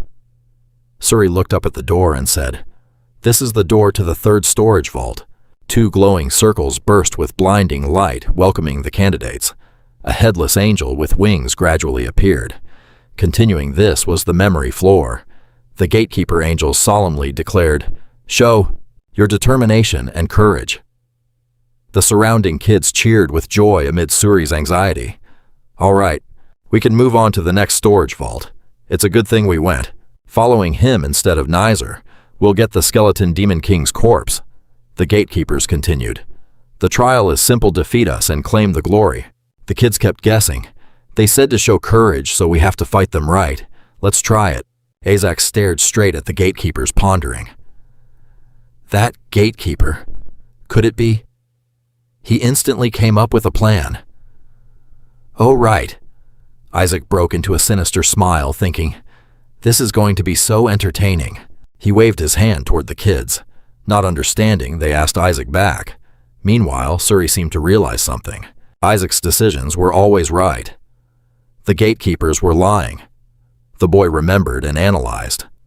The first storage vault was about choices. Isaac had just sprinted right past it, Suri continuously recalled. The second storage vault was about composure, and Isaac hadn't been calm at all. Isaac's decisions are always right. The gatekeepers are lying. The boy recalled and analyzed. The first storage room was about choice. Isaac rushed past it, Suri constantly reminiscing. The second storage room was about composure. Isaac wasn't feeling composed at all. Returning to the present, the boy silently guessed. And the third hint was about memory. We had to recall everything that happened in the first 2 challenges. After some deliberation, Suri reached a conclusion. We can't attack them. Isaac continued waving his hands at the babbling kids. All of you back off. The kids asked back. Huh. Suri wondered in his heart. Huh, that's strange. He chose the right answer this time. The boy unexpectedly guessed. No matter how evil he is, he's still a descendant of the Saintess. Could it be that the Saintess's kind nature has surfaced? Just as he made that assertion, Suri held onto Isaac's leg tightly. That's right. Maybe I've misunderstood Isaac all this time. Just as the boy was thinking well of Isaac, Isaac launched an attack at the gatekeeper. He would sacrifice himself to guide everyone on the right path. Isaac laughed gleefully, leaving Suri stunned and bewildered. The gatekeeper growled furiously. You, grasping his weapon tightly, you've chosen wrong. He slashed straight at the children, terrifying them. The kids screamed at the top of their lungs. Help us, help Mommy. Suri couldn't believe it, thinking, what is this? The boy glanced at Isaac in fear. Could it be? Isaac wore a joyful smile, coinciding with Suri's horror. You lunatic, Isaac thought excitedly. It's been a while since I've seen these. The gatekeepers revealed their terrifying appearance. Trusting others so easily is truly naive, you saint candidates, Isaac narrated. They are deceitful puppets created by the magic of the 14 spirits. He excitedly ordered them around, while Suri became increasingly panicked to the point of despair. Show those brats how cruel life can be. A huge explosion occurred and flames erupted. A child held his hand up in front of his face and hurriedly asked, Where did Jutsu go? The remaining boy burst into tears. They were just here. The 2 of them had turned invisible and were standing behind observing. The boy shouted, Find them now! At this moment, Isaac was sitting on Suri Joshua's shoulders, looking triumphant, while Suri below was stunned and frozen. Paris Julius was standing behind observing. All 3 of them were invisible. Level 6 Holy Art Invisibility, he thought. The Lord must have granted me this spell to use in an emergency. Truly a perfect time to use it. Suri Joshua was speechless and said nothing. Paris Julius behind had realized everything. He stepped forward to say thank you. Thank you for casting the holy art on me, too. He patted Suri's head and spoke in a childish tone as if to say, Don't worry about it. He tossed the ring into Julius's hand, speaking in a baby voice, seemingly meaning, "Take this." He wondered, "What is this?" Julius held it up to his finger. "A ring." He said to Isaac, moved, "You're giving me this because I'm not used to fighting the demon race." But he just scratched his ear, looking confused.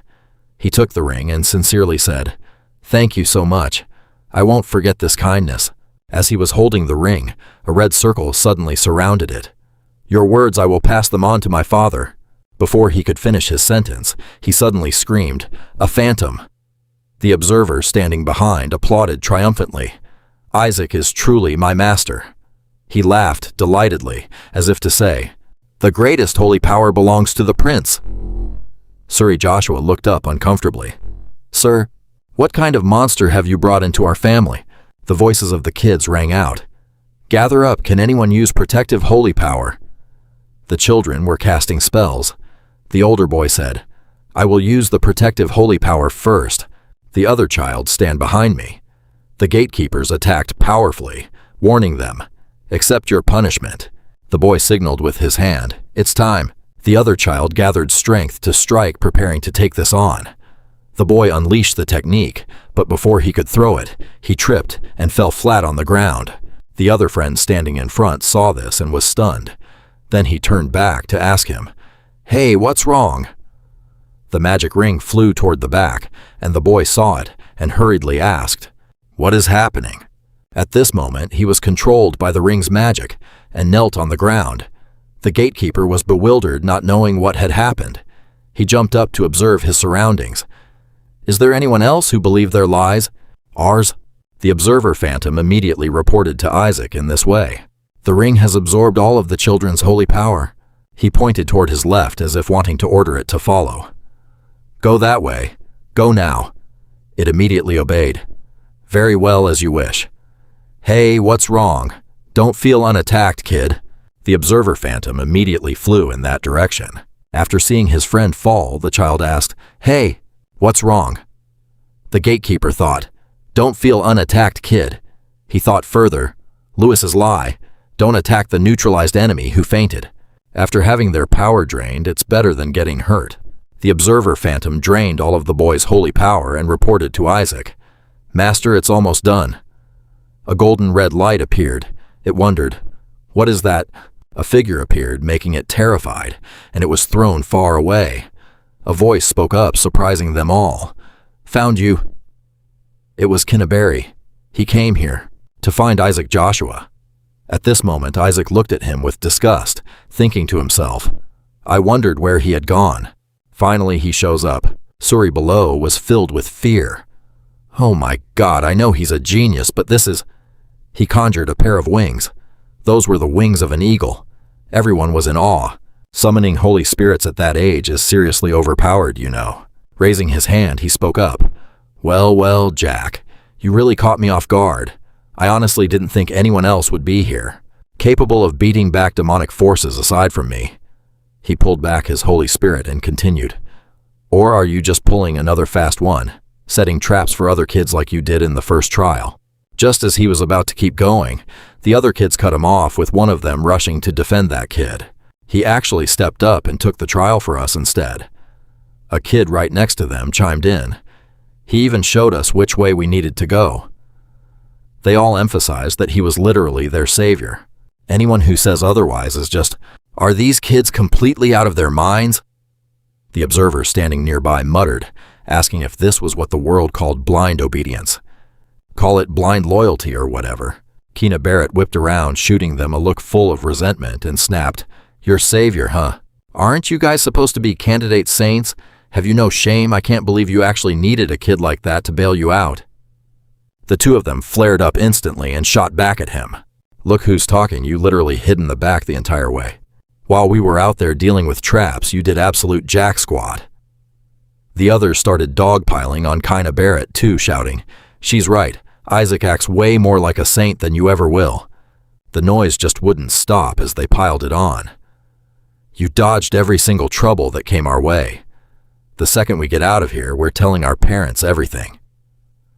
They shot uneasy glances at everyone around them. The chatter just wouldn't die down. "You didn't lift a finger." Everything was thanks to Isaac.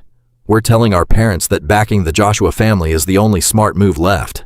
Up ahead, Isaac wore a smug, satisfied grin while Suri down below thought, "No way, you've got it all wrong. Hey, you guys. This little psycho is totally playing you for fools."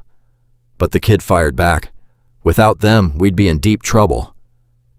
Suddenly, the ground beneath their feet shook violently.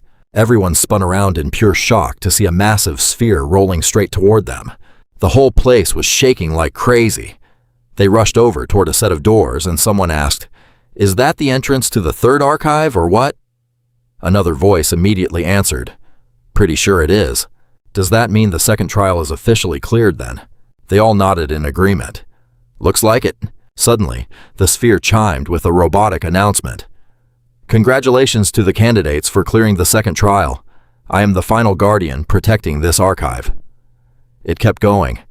"Now make your choice." A buzz of anxious whispering broke out among the crowd. Keena Barrett stood there in total silence. The sphere piped up again. "Will you take your treasure and end the trial right here? Or will you face the ultimate trial to push through to the third archive?" Someone stepped up and declared, "Obviously we're going with the second option." The sphere gave a cold warning. "Choose wisely." The sphere went on.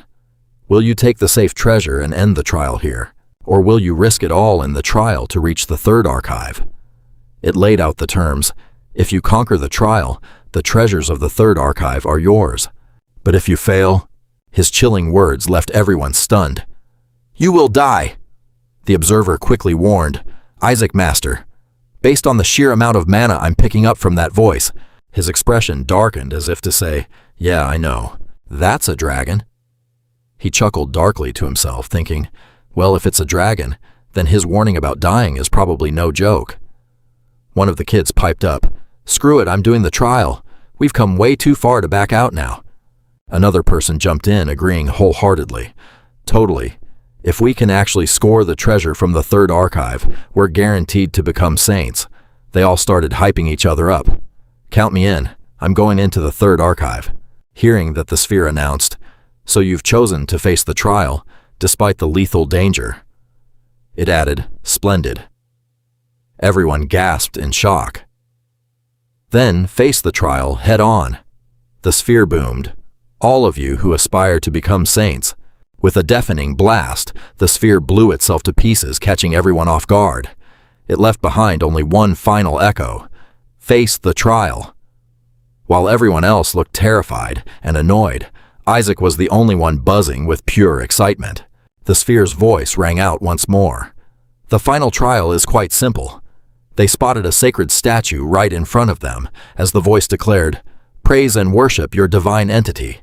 Everyone looked confused. "What the hell, another statue?" Someone muttered. "Is this supposed to be our god or something?" The voice boomed again. "Show absolute reverence to your deity. Only those who prove their unwavering faith may pass to the third treasure." A kid raised their hand and asked, "So all we got to do is kneel before the statue and pray, right?" Someone else immediately shot it down. "No way, it's a trial. It can't be that easy." Isaac stood there burning with pure disgust, not saying a word. He grit his teeth so hard they nearly cracked. "No freaking way. I am not kneeling down before this absolute scumbag. Not after some jerk spent years tormenting me and then tried to screw me over at the very end." The kid scratched the back of his head and stepped up. "I mean, it doesn't sound too hard. We just gotta pray to our God, right? That's all we gotta do, right?" The kid dropped to one knee, offering his utmost devotion to the Supreme Sovereign, the only one worthy of all glory and honor, and bowed his head deeply. "Your humble servant offers this prayer of absolute devotion," he said reverently. The sphere chimed with approval. "Well done. You have passed." Beaming with joy, the kid jumped up. Seeing that everyone else started whispering, "Wait, so all we actually have to do is just pray for real?" Out of nowhere, Isaac leaped off Suri's back, leaving him totally flabbergasted. "Isaac, what are—" Isaac snapped. "You want me to pray?" He landed a fierce kick right into Suri, yelling furiously, "Why the hell should I ever do that?" The boy knelt on one knee, offering his devotion. "To our Supreme Sovereign, the one worthy of all glory and honor," he said, looking up respectfully, the servant offering his worship. The orb applauded. "You have learned very well. Very good. You have passed." The boy was overjoyed. Everyone else saw this and whispered to each other, "Is all we have to do, really? Just pray." Suddenly, Isaac jumped down from Suri, leaving him stunned. "Isaac," he said to Isaac, "you should pray." He kicked Suri angrily, saying, "Why the hell would I do that?" Suri clutched her leg in pain and rolled on the ground. Isaac glared up furious. Kina Barrett stood there, hands behind his back, saying, "We have already learned how to pray at the Holy See. Now behold." Kina Barrett knelt down. Raising his hands, his face glowing, he said, "This is the correct posture. You must perform this when worshiping our Lord." Seeing this, everyone else immediately wanted to follow suit. "I want to do it too." "Me too," everyone said. "We offer this to our Supreme Lord." There was one child hiding away, and the orb urged the boy, "What are you waiting for? Are you going to give up and accept death?" The boy hurriedly denied it. "No, I will do it." Others agreed and began to perform the ritual. "Me too." Suddenly, the orb noticed the other boy not kneeling. Isaac sat there looking disgusted and said, "I'm not crazy enough to do that." Everyone turned to look at him, full of confusion. What's wrong with him? Does he have a problem with the faith? Is the rumor that the Joshua family has lost their faith true? Isaac heard this, scratched his head, and thought, "Monsters, stop tarnishing our family's reputation. It's just a prayer, that's all." Kina Barrett glanced over, smirking. "Everything is being recorded. Does that kid want to throw away his chance to become a saint? No matter how talented you are, if you lack faith, it's all useless." Isaac pouted, looking disdainful as he followed Kina Barrett's train of thought. "I shouldn't have paid attention to him from the start." The orb spoke up. "This behavior is truly disrespectful for a child of the saint family." Isaac raised his hand, furious. "So what?" The dog-like creature said firmly, "I'd rather die than kneel before that stupid thing." He fell silent. The orb challenged him, "Go ahead and kill me." Suddenly, he lost control of his body. It used magic to force him to kneel. Then the statue spoke, an insult. "Get lost," he shouted. Isaac was furious and used his holy power. "I will destroy that statue." The observer spoke up to stop him. "Master, this is too dangerous." He was furious. His hands clenched as he yelled, "Undie." Suddenly it spoke again. "Excellent." The clenched hand relaxed. He didn't say anything, just felt a bit confused. The orb continued, "You have passed, little one. Enter the third archive." Kina Barrett was stunned. "Wait, what?" He pointed at Isaac, who was sitting there full of rage, and asked, "You said we had to show our faith to pass, didn't you? So that brat didn't pray at all and still passed. This is absurd." The orb continued, making Isaac unable to understand what was happening. "Only that child is qualified to pass through this door. Only he has shown faith in the Lord." It turned to ask him, "Do you really not understand?" It explained, "You knelt before a statue, not before the Lord himself." The statue's explanation left everyone stunned. "Your faith was to kneel before an idol, an image or symbol of the Lord used as an object of worship." Suri looked uneasy, deep in thought. "Even though it's the Lord's statue, it's still an idol." Seeing this, people thought we've been deceived and turned to talk to each other. "But it makes no sense. The statue looks just like our Lord in the holy painting." Another person spoke up. "I mean, the scriptures say not to worship idols." The voice explained further. "Look at that child. Even in the face of fear and death, he did not surrender and kept his faith. Therefore, only that child is qualified to enter the third archive." The ghost, the observer, hidden behind, smiled. "Faith, huh?" Isaac stood up angry and told it, "Shut up." Kina Barrett wouldn't have it and said, "I cannot accept that." He stepped forward and said, "The child can't even speak yet. There's no way to prove if his failure to kneel was out of faith." The ghost, the observer, whispered behind, "I mean, he has a point." "You don't want to write." He agreed. He continued, "Moreover, if the child has such faith." His question left Isaac speechless, not knowing what to say. "Why doesn't the kid possess a holy mark?" Hearing this, one person asked, "Huh, he doesn't, I have one here." How can a saint candidate not have a holy mark? He smiled slyly, looking over. He thought to himself, the kid is the only one who doesn't have a holy mark among the candidates. Give up, kid. You're not worthy of being a saint if you don't even have a holy mark. That voice rang out again, asking, a saint candidate without a holy mark, that is because he is still just a child. The answer left him with no rebuttal. The statue shifted its stance, surprising everyone. Kina Barrett shouted, how does that make any sense? Wait, you can move, statue. It spoke, I am being sincere. Because he is still just a child. Kina Barrett still wanted to get in, insisting, then let me in too. If someone without a holy mark can enter, then I can too, because I have a holy mark. Someone else wanted to go along and spoke up. You're right. I also have the sacred mark which proves we are candidates, it said, answering them. You kids need to realize that you aren't special just because you have it. It asked everyone, do you all feel the same? Everyone answered yes. It continued, so you all want to enter the third vault? Everyone replied, that's right. It thought for a moment and then said, very well, I have no other choice. I will let you all in. Everyone was stunned. He replied, yes, now we can enter the third vault.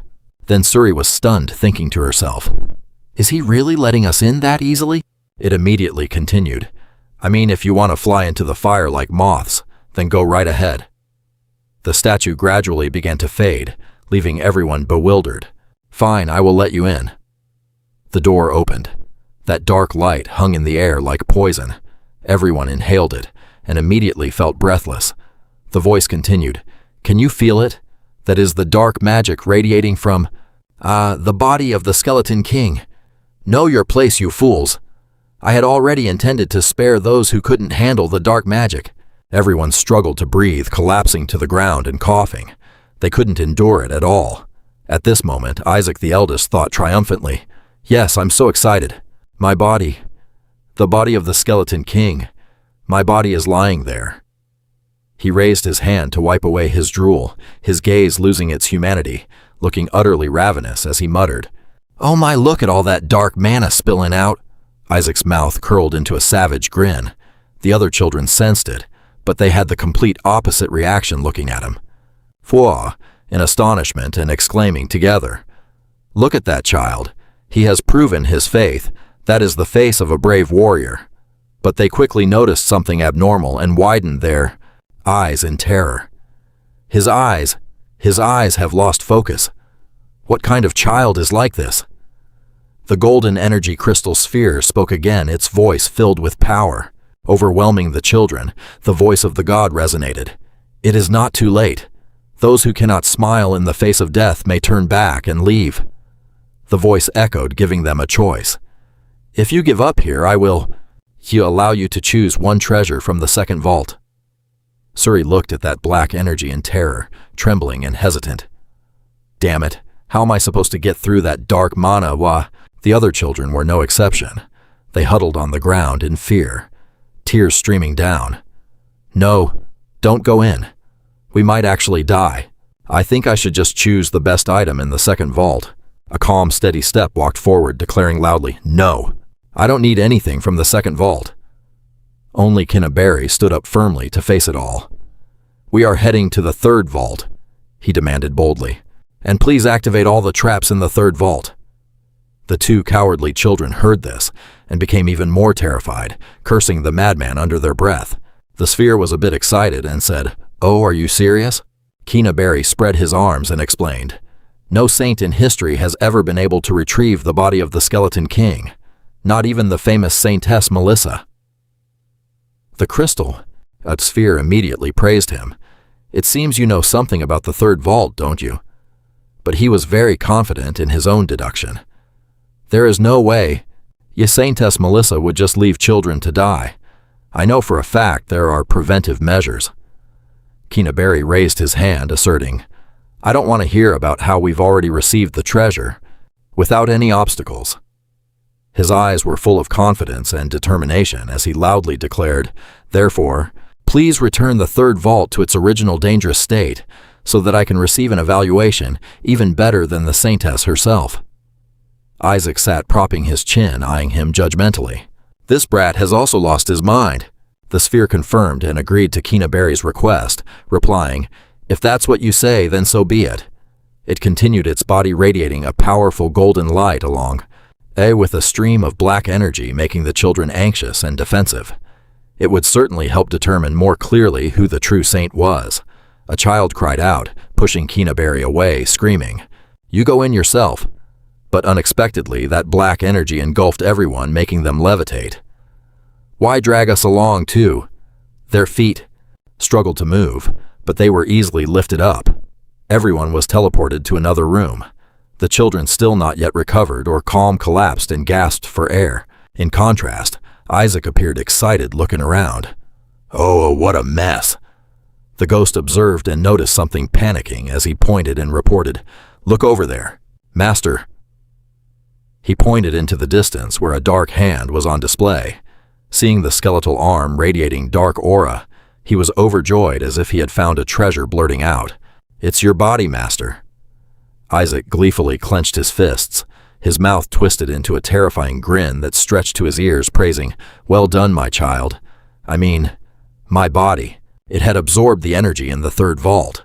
The children, frightened by the dark energy surrounding them, exclaimed in shock, "Is that the corpse of the Skeleton King? Just a single hand and it radiates that much dark mana." Isaac laughed savagely, denying those words in his head, looking at it ravenously. "That's not even the whole hand, it's just the thumb. Is that all that's left? The rest is a fake." The hand displayed on the stone pedestal was entirely stone. Only one finger was the real artifact of the Demon King. And yet, just that one finger created an immense, terrifying source of magic that overwhelmed everything. Suddenly, a fierce bull appeared from nowhere, leaping into midair and roaring, echoing through the heavens. Two children noticed, terrified, clutching their heads as their eyes rolled back, screaming, "Ah, it's the Demon Clan. I thought they wouldn't appear after the second trial. Normally that's true, but just now Kinaberry had boldly and loudly declared it." Isaac looked toward the bull, a familiar feeling returning. "Wait, that's him." It had completely landed, angrily cursing. "You worms!" Its arms spread wide, its muscular body tensed up in anger. "How dare you occupy my body?"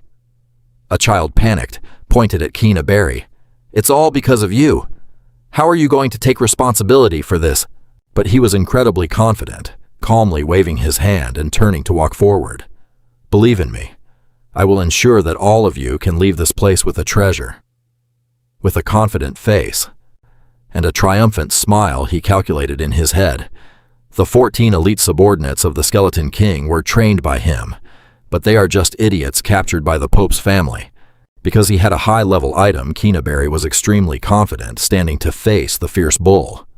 "I have prepared a holy spell to counter that thing." The treasure was his. His eyes radiated a terrifying, murderous intent, like an eagle hunting prey.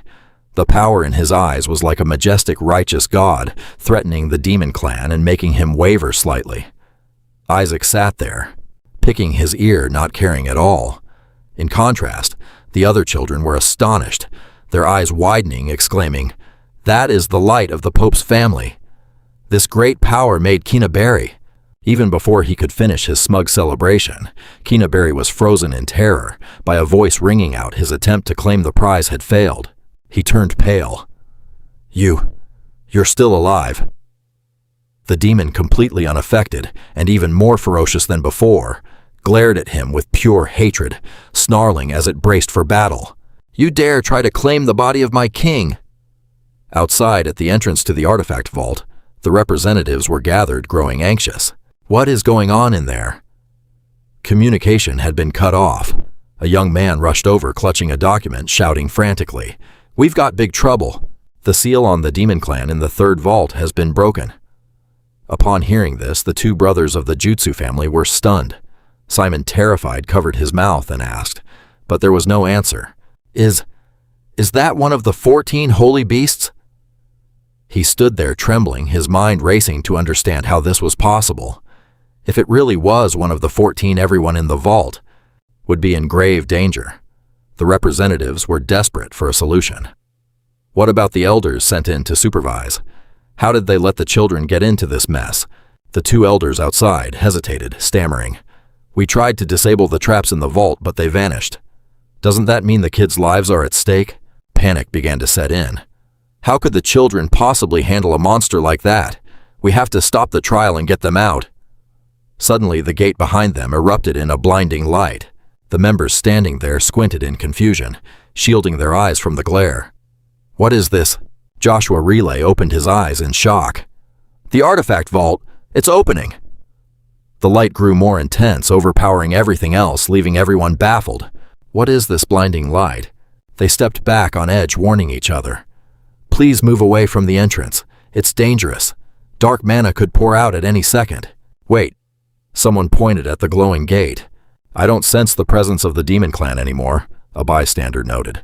The elder asked, confused, has it been defeated? Hirai Barrett smirked, proud to himself. I knew you could do it, Kina.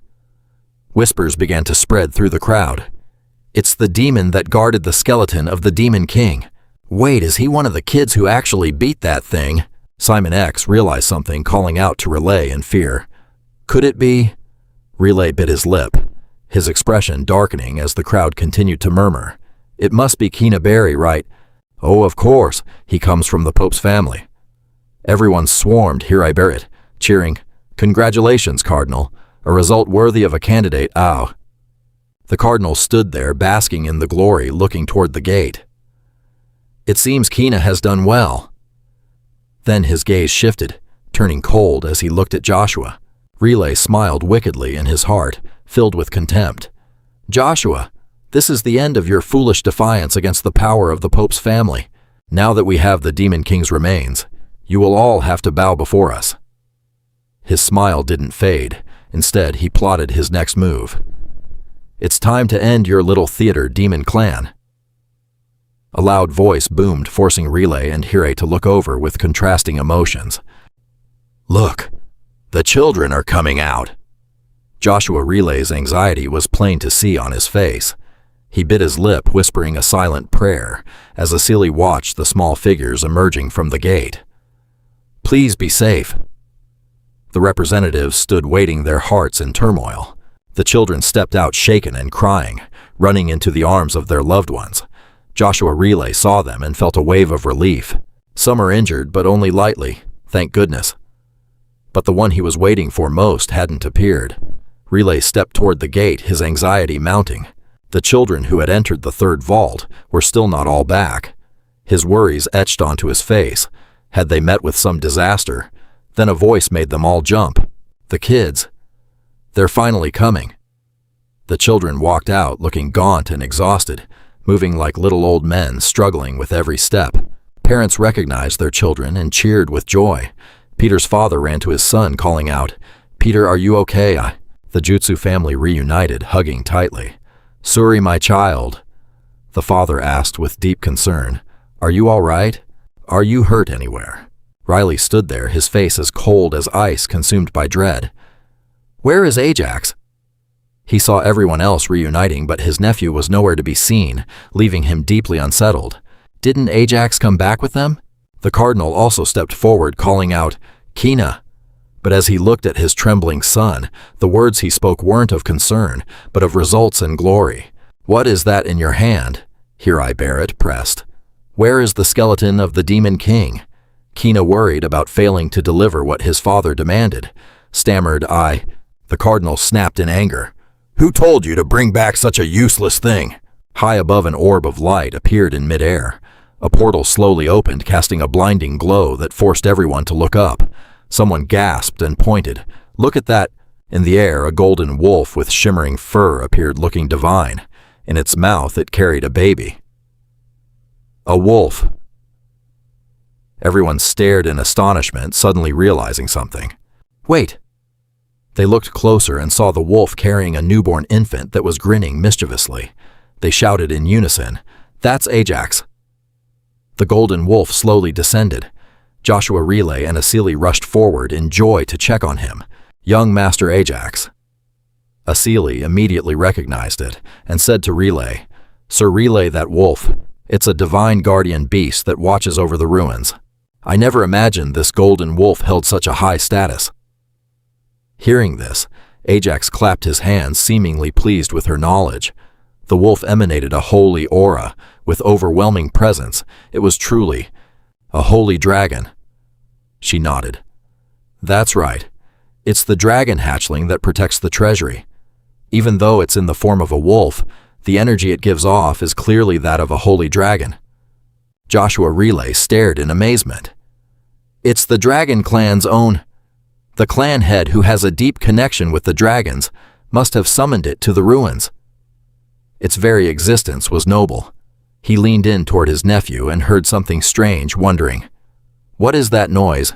Ajax was happily sucking on his thumb, while in his other hand he was clutching the Demon King's finger. The crowd realized what it was and screamed in terror. "Elder, that thing Ajax is sucking on." It was already noble enough. He approached his nephew and heard something strange, wondering, "What is that noise?" Isaac was gleefully lying there, his hand behind his head, sucking on the Demon King's thumb. Everyone realized what it was and screamed in horror, "Elder, the thing that Isaac is sucking on." I took another look to double-check, and it seems like I was right after all. "Is that really? Could it truly be the skeleton Demon King's remains, ma'am?" The elder scrambled back, scratching his head in disbelief, stammering, "You can't let that thing touch your mouth." Meanwhile, the other elder was practically vibrating with joy, clenching his fists. The kid actually did it. He brought back the remains of, the skeleton Demon King. A thunderous voice echoed, making the white-haired boy shiver in terror. Cardinal Kina was interrogating his son with a gaze so chilling it could freeze blood. Did you give the skeleton Demon King's remains to that child?" Kina was so terrified he couldn't even find his voice, just stammering, The cardinal glared at him with predatory hawk-like eyes, sneering, "I wouldn't exactly call that a brilliant tactical move." Hirai Berry chimed in from the back with a mocking tone. "But it shows the saint's compassion, doesn't it? Saving the host's honor and all." Hearing this, the elders immediately turned on him, snapping, "What the hell are you babbling about? This very child. He is the one who took the skeleton Demon King's remains." At that moment, Ajax was still goofing around, striking a pose with a creepy little grin. Hirai still tried to argue, "You people are so short-sighted." The cardinal's son looked baffled, haunted by a memory. He couldn't believe the reality of it. Why was his supreme magic so easily shattered by the demon clan? Why didn't his holy arts work? His rage-flared eyes burning red. He stared as if he wanted to tear Kina to shreds. "You're all just insects." A wave of suffocating bloodlust sent the other children collapsing to the ground, helpless. It was so intense. The demon lunged forward, spewing curses, "Die!" as the other kids tried to flee. Only Kina stood frozen, eyes wide, as the monster charged. A massive shockwave-inducing explosion filled the air with dust. When he finally opened his eyes, he was still dazed. He saw a shield protecting the children at the very last second. The barrier surrounding them left him confused, wondering, is that blue light? Watching the baby radiate such immense energy, the demon grew even more furious, desperate to finish them off, making them realize that this child from the Joshua family. The demon roared, "You filthy priests! You dare covet the body of the great skeleton Demon King!" With that, he charged at Ajax again with another punch. Die. But the kid didn't just take it. Energy gathered in his tiny hand as he yelled back, "You idiot!" A blast of blue smoke erupted, followed by the faint scolding of a child. "Don't you recognize your own master?" Back to reality. Everyone looked on in awe at this rare truth, though their minds were filled with confusion. The dragon wouldn't lie, right? Does this mean the baby from the Joshua family really brought it back? Kina stepped forward. But the dragon, it's too dangerous. He waved his hands, explaining with a look of disbelief. The 14 spirit beasts aren't just monsters that regular kids can handle. Why did you break their seals? The holy dragon replied, baffled. 14 spirit beasts? What are you even talking about? Suddenly, accusations started flying. They looked toward Kina. You're the white-haired brat who ordered them to be released. The kids present testified, still trembling. That's right. Kina told the dragon to trigger all the traps in vault number 3. He even forced us to follow him and put us all in danger. Angry glares shifted toward Kina and his father. Does that mean our children almost died because of him? How could someone from the Pope's family do something like that? If Isaac hadn't defeated the demon, the whole thing would have ended in a total disaster. The criticism rained down on the cardinal. They turned their backs on him to admire the baby, which only made him angrier. By the way, does this mean the Joshua boy won? The Pope's son didn't. Praises began to chirp from all sides, and all eyes turned to Joshua Rayleigh. Isn't that amazing? Even if the boy can't become a saint, he's that strong. So the rumors about the Joshua family making a comeback are true. The uncle felt immense pride, thinking to himself, Ajax, you really did a great job. The elders tried to lure Ajax with sweet talk. Ajax, honey, spit out that bone. It's really dangerous. Can you be a little more sensible? But to their surprise, the kid flat out refused, waving his hand at them, leaving them stunned. How can this child be this strong? Sitting on the back of the holy dragon, he leaned back, smugly thinking, my magic power is overflowing now. I wonder if I can absorb it all just because I survived. An elder walked over from afar, smiling. Ajax, you did well. The clan head will be so pleased to hear this. Joshua Rayleigh replied, looking a bit awkward. For sure. Her lips curled into a calculating smile, her face full of schemes to use this power to wipe out the Demon King. We can finally track the Skeleton Demon King. We can find the soul of the Skeleton Demon King through tracking magic. Hearing this, Ajax pouted in frustration, his mind racing back to his grandmother. He suddenly realized, wait a minute, so is this why they wanted my body? The elders approached Ajax with hungry, greedy eyes, reaching out. Give it to me, Ajax, they said in a dark, pleading tone. Please track the Skeleton Demon King and tear him apart. It terrified him. What the hell is wrong with these people? The elder excitedly reached out as if welcoming a golden goose. We can finally resolve our 150-year-old grudge. Hand it over now. Suddenly, the holy dragon knelt down, and at the same moment, Ajax swallowed the Demon King's finger. The elder's eyes nearly popped out of their sockets in panic. He even pointed at his mouth, mocking them.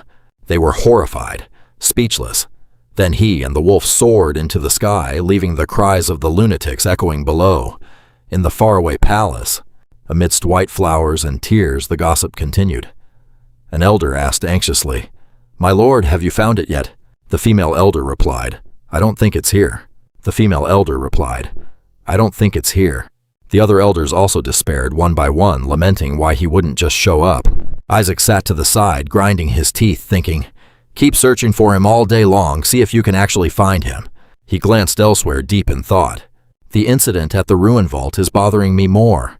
That powerful attack I unleashed, creating such a massive collision. It's slowly coming back to me. Did you not even recognize your own master? He continued, unleashing attacks toward the demon clan, making it realize, Is this Mana? Could it be you? Master Isaac? The demon clan was stunned. After hearing the question, it continued to pledge its loyalty when I heard the news of your passing, I thought my world had collapsed, but I always knew you would return to us, Master. The Demon King's voice trailed off as it began to fade away.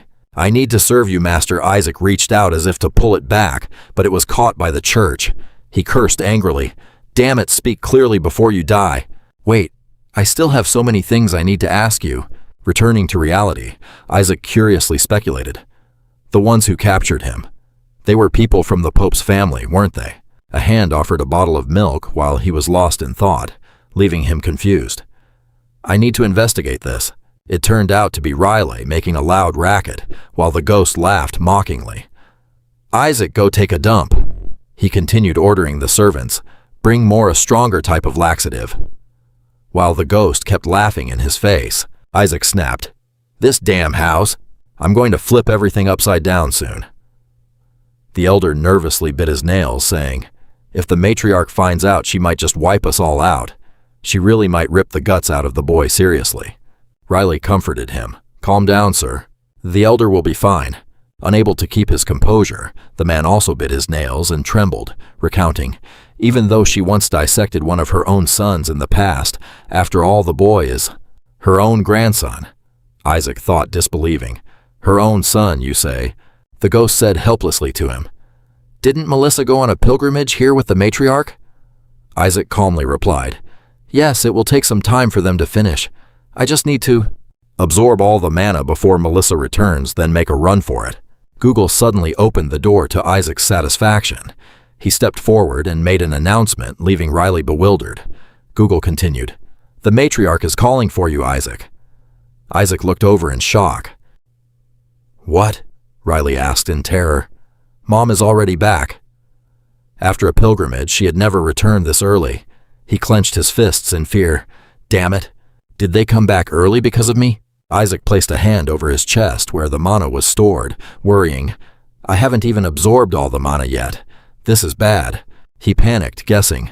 With Melissa's personality, she'll definitely rip my guts out to interrogate me. Exclamations rang out incessantly. Everyone was dazzled by the gold, silver, and precious jewels. Are all of these gifts for Isaac? Riley breathed a sigh of relief. I thought the matriarch herself had come. Google smiled slightly and asked, Are you scared? He continued as if teasing, She isn't here yet. She just sent a voice message saying she would return with the family head. I didn't say she had arrived yet. Isaac flew into a rage, scolding, You damn bastard! The captain of the Blue Knights respectfully presented, Oh, the Pope has also sent gifts. An elder crossed his arms and said calmly, making other elders snicker, Sell it all off. The captain broke into a cold sweat and nervously reminded, The Pope's envoys will hear you, sir. They were waiting right there. A pair of feet stepped to where everyone was standing, speaking in a monotone voice. The Emperor is very concerned about this event. This is a gift prepared by the Pope's people to express apologies and gratitude to the Joshua family. The envoy Jado smiled gently and continued, But it seems the Joshuas don't like the Pope's gifts very much. He reached out and opened a gift box. However, you will surely like this. As a dazzling light radiated from the box, the henchman recounted, The cardinal said it would help Isaac a lot. Immediately, the elder hesitated, realizing what it was. A flower-shaped medal appeared, making him gasp. The 3 Crowns medal. Isaac, having no interest, asked the ghost. What is that? It immediately replied with disgust. It's a medal, a disgusting object bearing the mark of the Pope. The elder asked back suspiciously, A medal from the Pope? Everyone couldn't believe it. No way. The envoy raised his voice to grab attention. Lord Riley. He spoke with an air of self-evidence, surprising Riley. Take it, it's for Isaac. Isaac looked up curiously. Wasn't it supposed to be for me? Why is he giving it to my uncle instead? He asked, trembling. Did he really say to give this to me and not Isaac? The envoy confirmed, yes. He smirked sinisterly. I have, thou, been ordered to ensure it is delivered to you. Riley glared at him with fury. The elder reached out toward the envoy, questioning, You are giving something that belongs to Isaac to another member of the family. Are you insane? He shouted, pointing directly at him, threatening. You are giving this to him knowing that Abba handing the medal to another member of the family means saying that the intended recipient is dead. Both Isaac and the ghost were startled by this information. What? The envoy still maintained a friendly facade. Oh, please don't misunderstand the Pope's good intentions. He explained as if it were obvious. I was only instructed this way because Isaac is still too young. The elder was still furious. Then what about that on the medal's ribbon? He shouted in frustration. Do the Pope's people not know that? Sunflowers symbolize that the recipient of the medal has passed away, huh? Isaac thought to himself. So that's how it is. Does he really want me 6 feet under? The Pope has lost his mind. Even the elder couldn't contain her rage, saying, That Pope and his entire lineage are truly something else. They mocked Joshua's curse with every breath. Gowel tried to intervene. Calm down, please. Elders, we cannot act in haste. But the elder, even angrier, retorted, Do you think we can just relax, Gowel? He continues to defend them. This could be interpreted as the Joshua family, thus being openly hostile toward the Pope's house. If this is blown out of proportion, it won't be good for the entire Joshua family. Gowel gave a crooked smile, thinking to himself, What a condescending way to speak. Know your place. This must be the cardinal's doing. I married into their family, but they are still so vulgar. He thought of the Pope and felt satisfied. Well, this means Vili and that brat won't be able to do anything anymore. This is good for me, Gowl quickly ordered. What are you doing? Vili, take it and say thank you. Vili couldn't stand it and wanted to retort, but the man feigned kindness and interrupted. No. Is there any reason to get angry about this? Isaac let out a long sigh and raised his hand. This is not. The messenger suddenly noticed the box containing the medal. He looked curiously at the blue flames burning inside. Then the messenger was scorched by the fire. His hands burned. He screamed in agony and threw the box away. Gowl exclaimed in horror, That is... The flames grew larger, hovering in mid-air, making everyone realize it was holy fire. They wondered who created the holy fire. At the same time, the henchman, clutching his hand and trembling, muttered, The medal! Everyone turned and stared in disbelief at the flames appearing on Isaac's hand. They shouted in unison, as if to ask while he wore a satisfied smile. Isaac, the church members were terrified and panicked at this act, screaming, What do you think you're doing? How dare you do that? To a medal bestowed by the Pope. Is this rebellion against the Pope? The elders struck a combative pose, warming up their limbs threateningly. Do we look like we did this on purpose? That was one done by a child, a mere child. Why be so angry at a kid who isn't even old enough to receive a medal? Joshua Riley picked up the charred medal from the ground and said, It is a pity that this incident occurred before we could accept the medal. We will consider it as if we never received it at all. The Pope's people were shocked again, saying, What, at a time like this, do you really mean that? The voice became even heavier and more warning, making the man turn pale. What do you expect me to do as you say? Vili held the medal up his face, cold as he spoke. Do you think I must accept a medal, bestowed by the Holy Father, that was melted by a newborn child? The elders seized the opportunity, chiming in from behind, with a mocking tone. Oh my God, did the medal really melt? He panicked, knowing he couldn't win, so he conceded. Give it to me, I must have brought the wrong item. A blue flame from Isaac's hand was about to strike. Immediately, the fire engulfed the churchman's body, causing him great pain. Seeing this, the elder stepped forward and pinched his cheeks. She said affectionately, Oh, my little Isaac is such a mischievous one. But Isaac was fuming internally. Let me go before I burn your butts off. The Pope's man stood up, whimpering in anger. He panicked and ran away, shouting, Damn it, you bastards! The elders cheered, lifting him high in triumph, looking at him with admiration. Well done. Isaac felt as if all the pent-up frustration of the past few years had been released. An elder angrily ordered, Throw that annoying medal away. The elder was so happy she burst into tears, unable to stop herself from exclaiming, Oh, my precious kin! You could see the look on the Pope's hunting dog's face. They still laughed, satisfied, praising Joshua Riley. Well done, Riley. It's all thanks to you for using the holy fire right at that moment. What an excellent move.